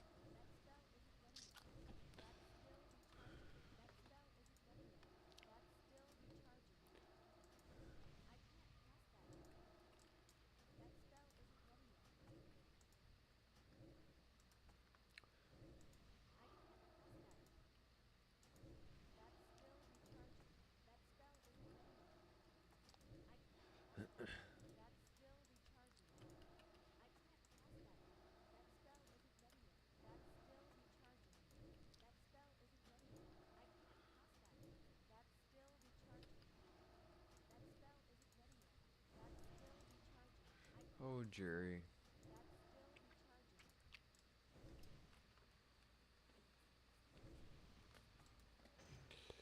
Oh, man, oh, man.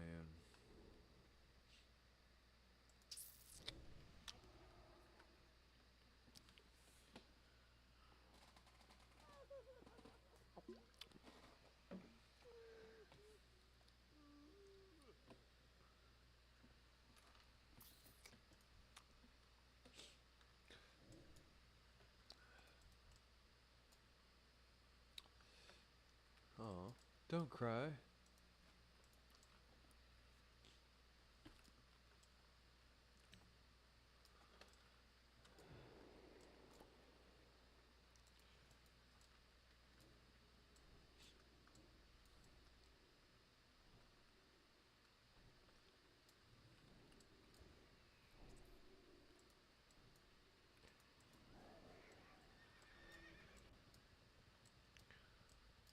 Yeah. How do you allow for automation without it overrunning the internet? I would say rate limiting would be one way. A combination of rate limiting and uh, verification.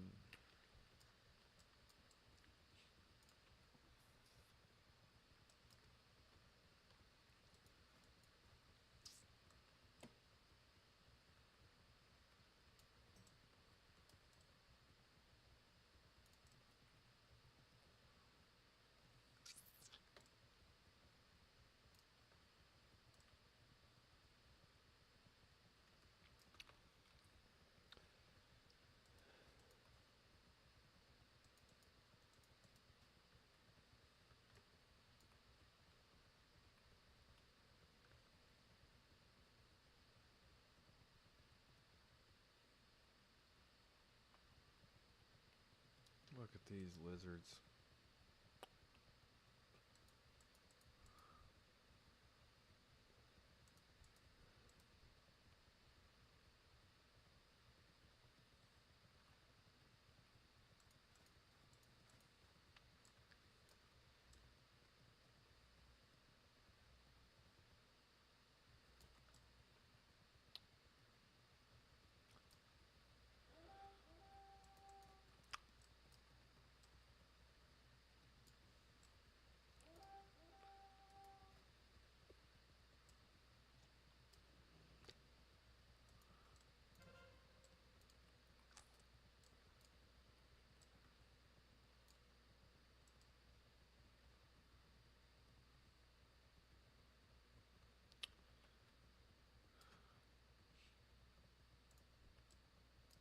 Yeah, I'm sure you guys are just loving watching me fucking do battlegrounds all night. I appreciate it. It'll be cool if I can get to where I stream, and do raids and stuff. Show you guys what's up. Show you guys what's up.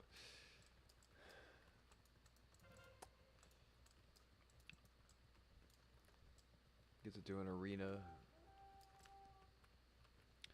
If I really did hunker down, like,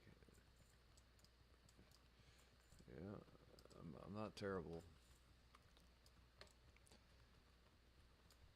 I need a better desk, a better keyboard, a better mouse. The computer works great. Uh, something more advantageous, like something slightly more, say advantageous might not be the right word, but something more accustomed to and for gaming versus like casually goofing around on my computer.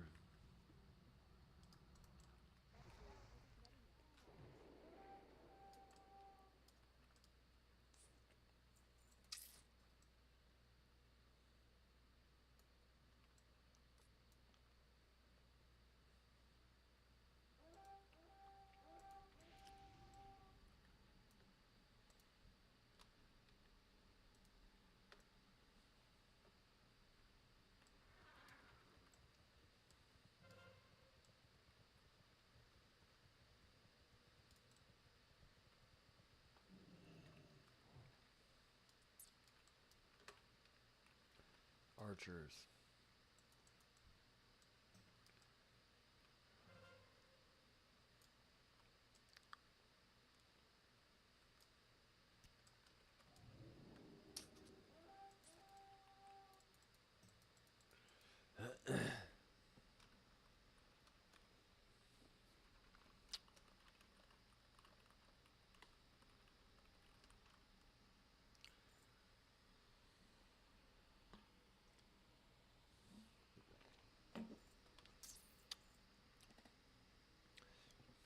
Oh, that's the normal.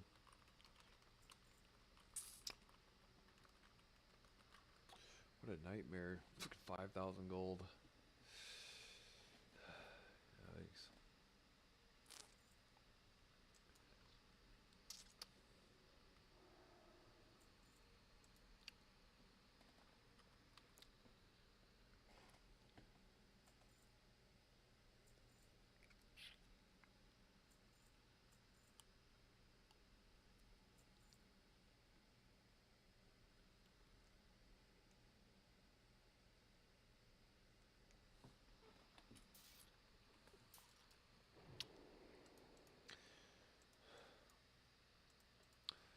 I came from the land of 1,000 WoW gold.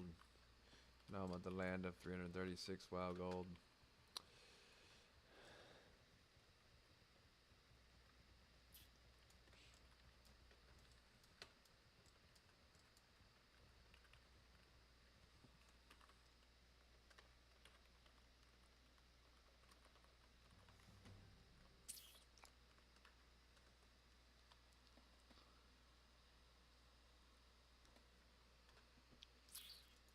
Can't imagine, right? A Zerg guild like this, actually. Although, like, people's willingness to get into a raid group, at some point in time, getting 40 people together, I don't know how you did it. I don't know how we did it. It was insanity. 40 people all coming together at the exact same time and being somewhere all at the same time. Good God, dude. Yeah, it's a task.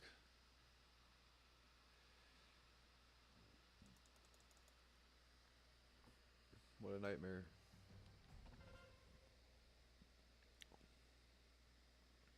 I don't know they did. I don't know they did.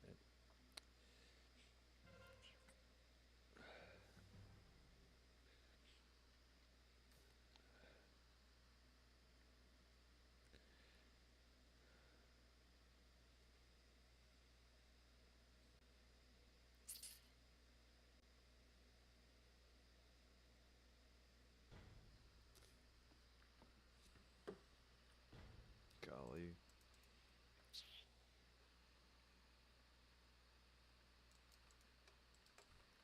Go get a piece of gear. 10,099.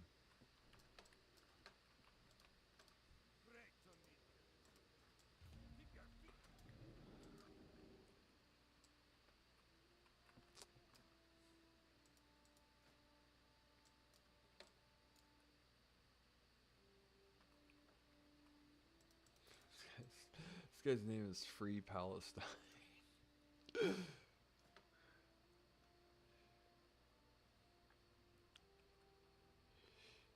It'd make more sense if you had less shitty gear. If he wants to free Palestine, can you at least get all epics first?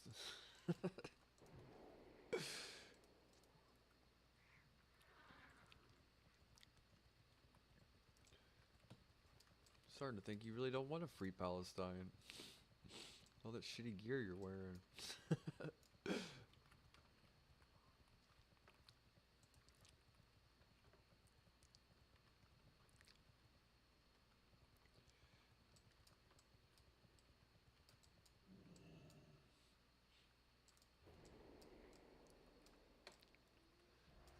Oh, come on now. We gotta get the estimates. 13. Oh, we need 13,000. Good God.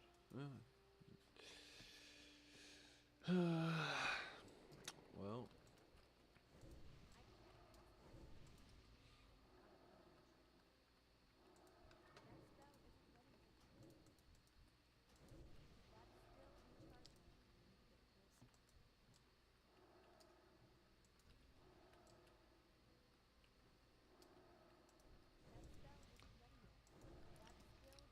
Every now and again I'll throw in an instance just to have some people to talk to, and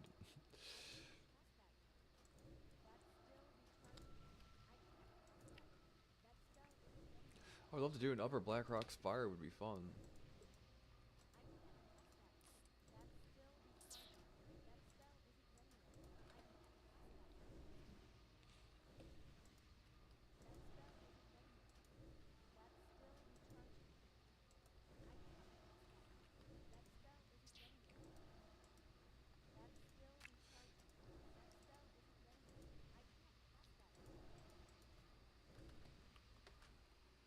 What do you want? What do you want? Fucking guy.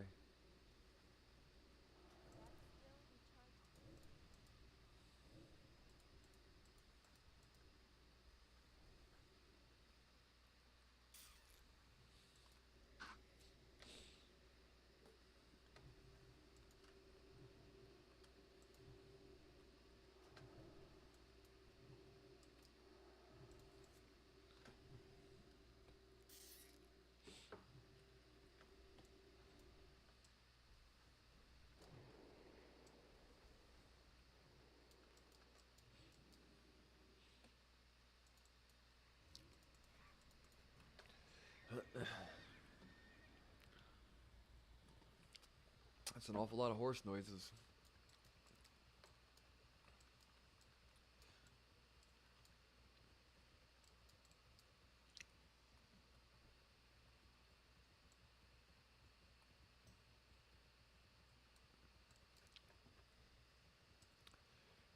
Yeah, I should have rolled a gnome, but I was like, perception's so good, and escape artist is really super good though, especially mage versus mage.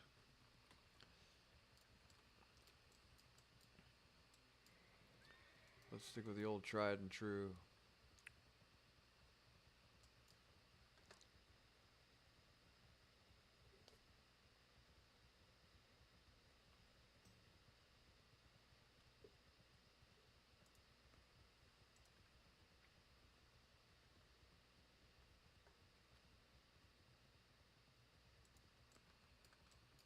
I've never really, well, enhancement shaman, but I'd like to play like a warrior DPS for raids would be fun.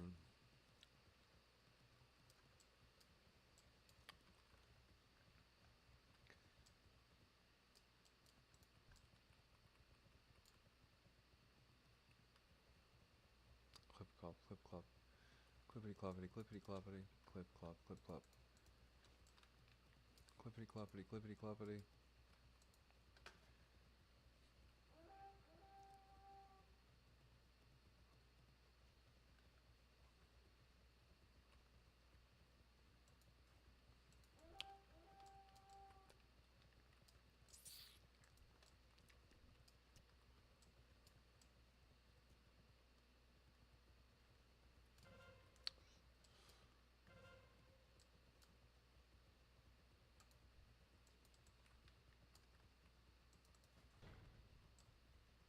Hmm. Yeah, I know I've been all over the place tonight, but whatever.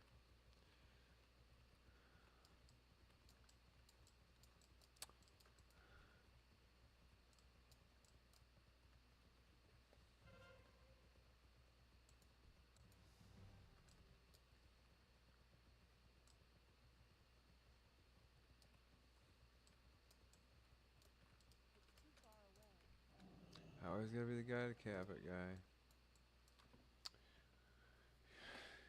Cap scratch fever, down, down, down. Cap scratch fever.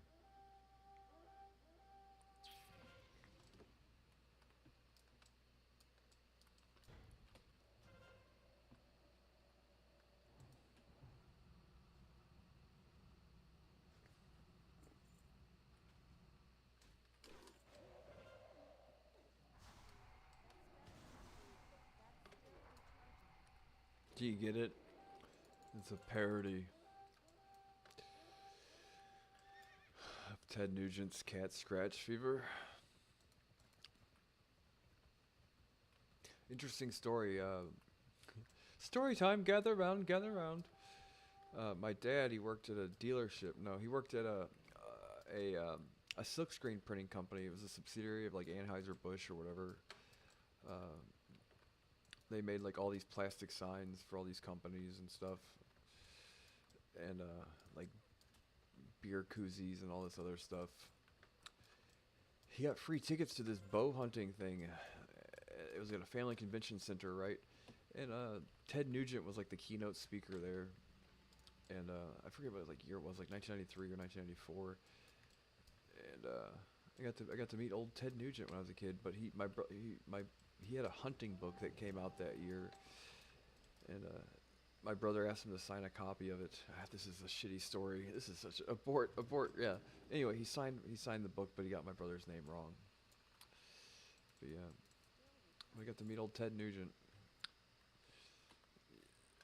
When I was a kid. Terrible story. God, why would you tell that story, dude? Shut up, dude. You're so stupid. What year did Ted Nugent write a book?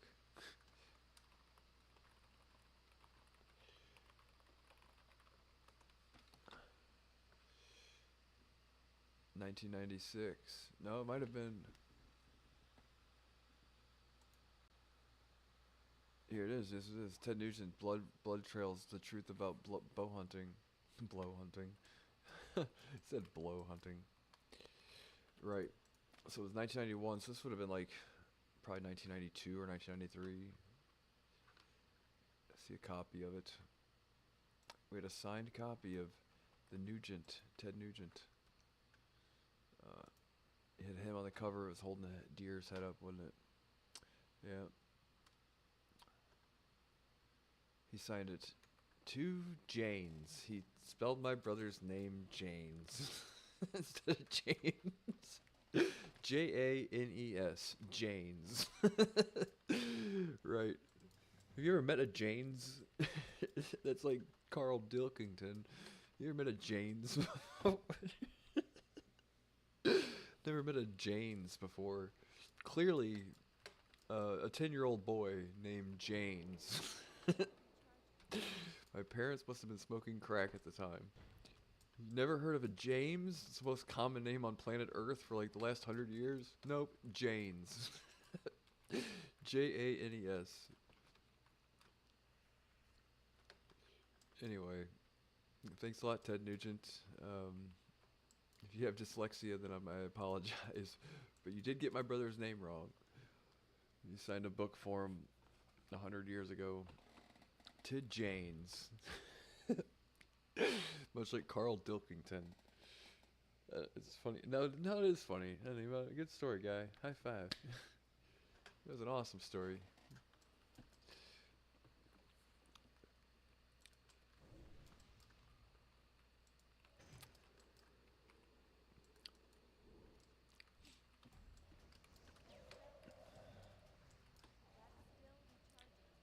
And then I looked at the book and it said Janes. Janes.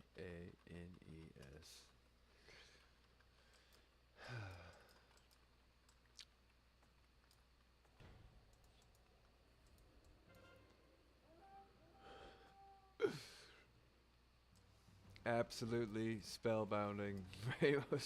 James Lipton.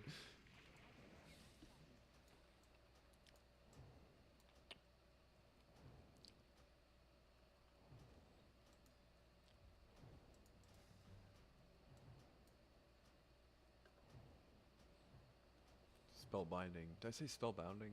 Spellbinding. Absolutely riveting. In the words of Morgan Freeman. Absolutely spellbinding.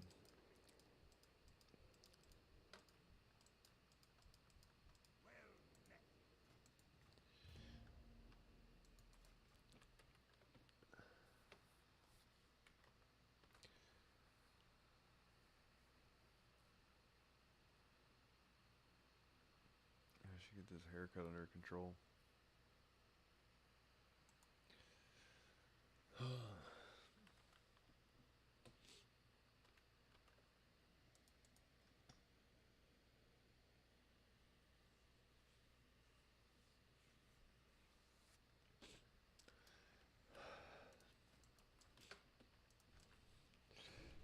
To whom it may concern, right?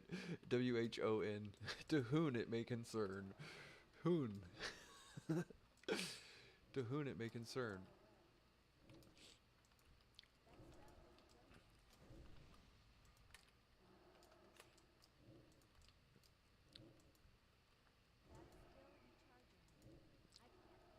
It's one of those things I think people do this shit on purpose just to see if you're paying attention. He seems the type of guy that would do that kind of thing, right?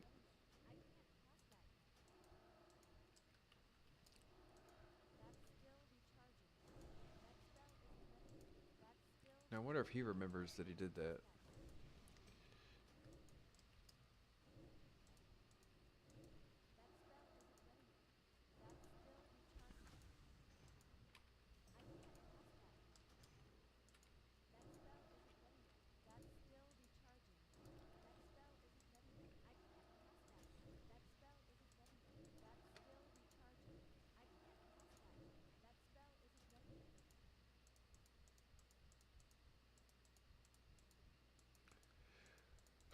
Should be everybody.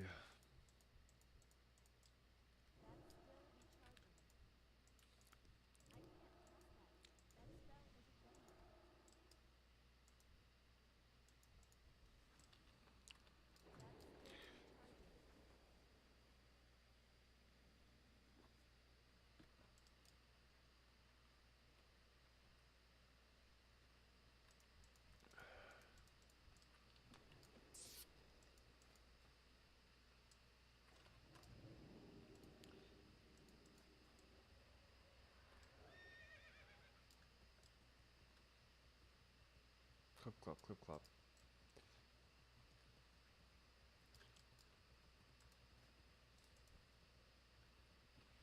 You wanna watch Top Gun? Top Gun from the top. Right. Right now. Taquito!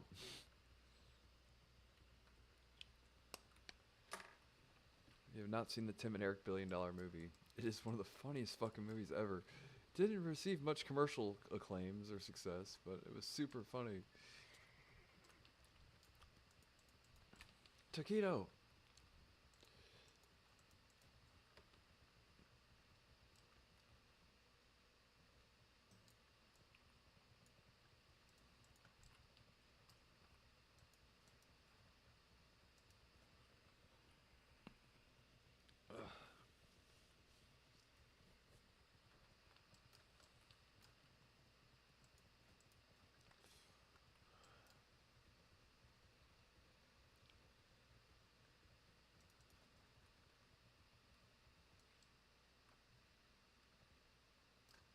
Time is it?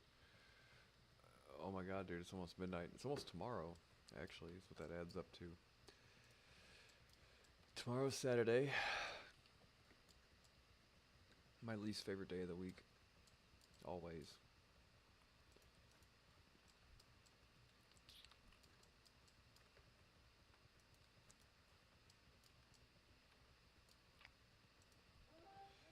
Oh, look at you.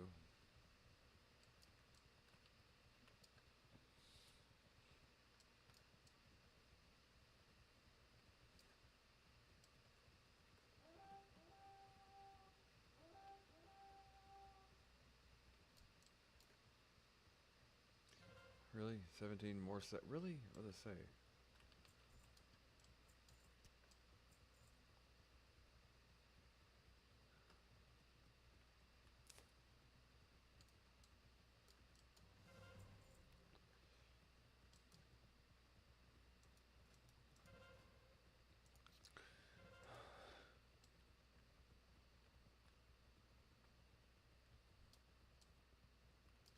Skip it this time.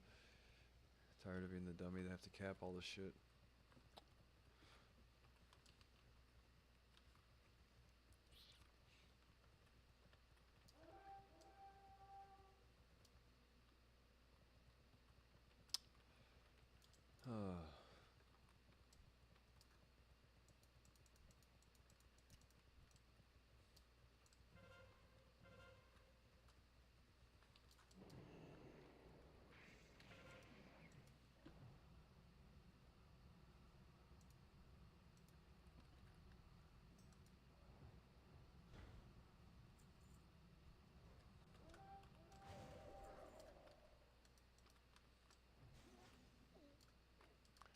See, since I cap this soon.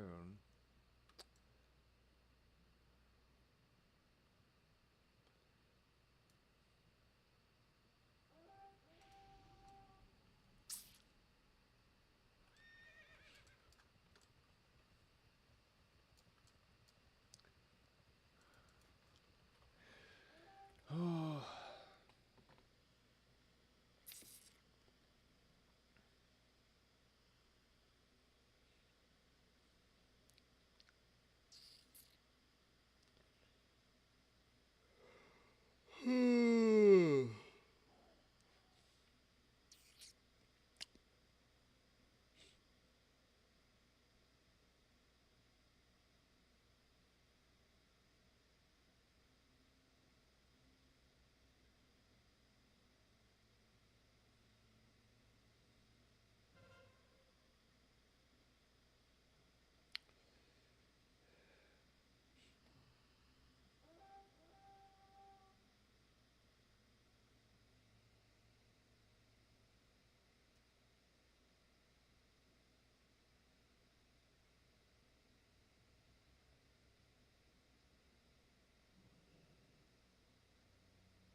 guess, man, we might be done after this since we've all but run out of steam and everything to talk about. Not that we had much to talk about to begin with, but it is AV week, and I want to try to get as much honor as possible.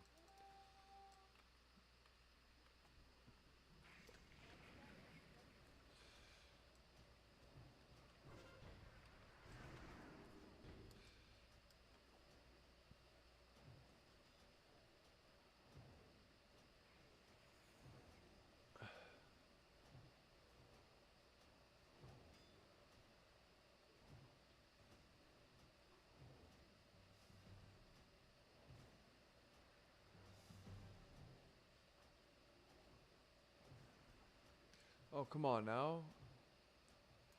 Don't run him out of the room. Come on, guy. Bouncing back and forth and all that shit, but... Ah, shit, burgers. Anyway.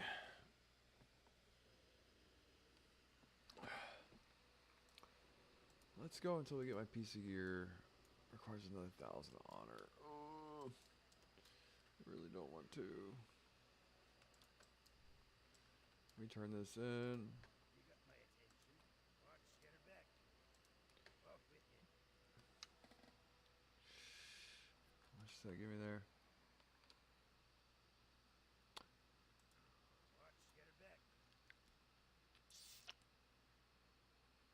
Off with you. Okay, good. Watch, get her back. Where can I turn in Alterac Valley signets at?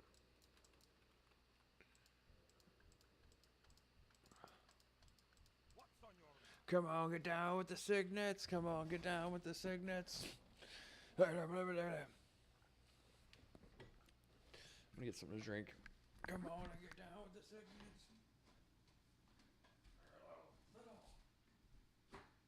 Shit, man, where's sword?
These taste terrible. These things are gross. They're branched chain amino acid protein puffs. They taste like crap. Crap. But they're healthy for you, apparently. It's a high protein snack, basically.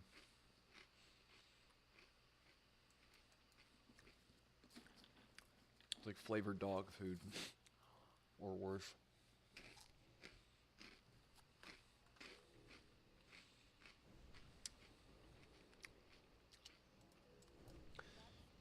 I'll be foregoing the buffing ceremony because I'm trying to stuff my face.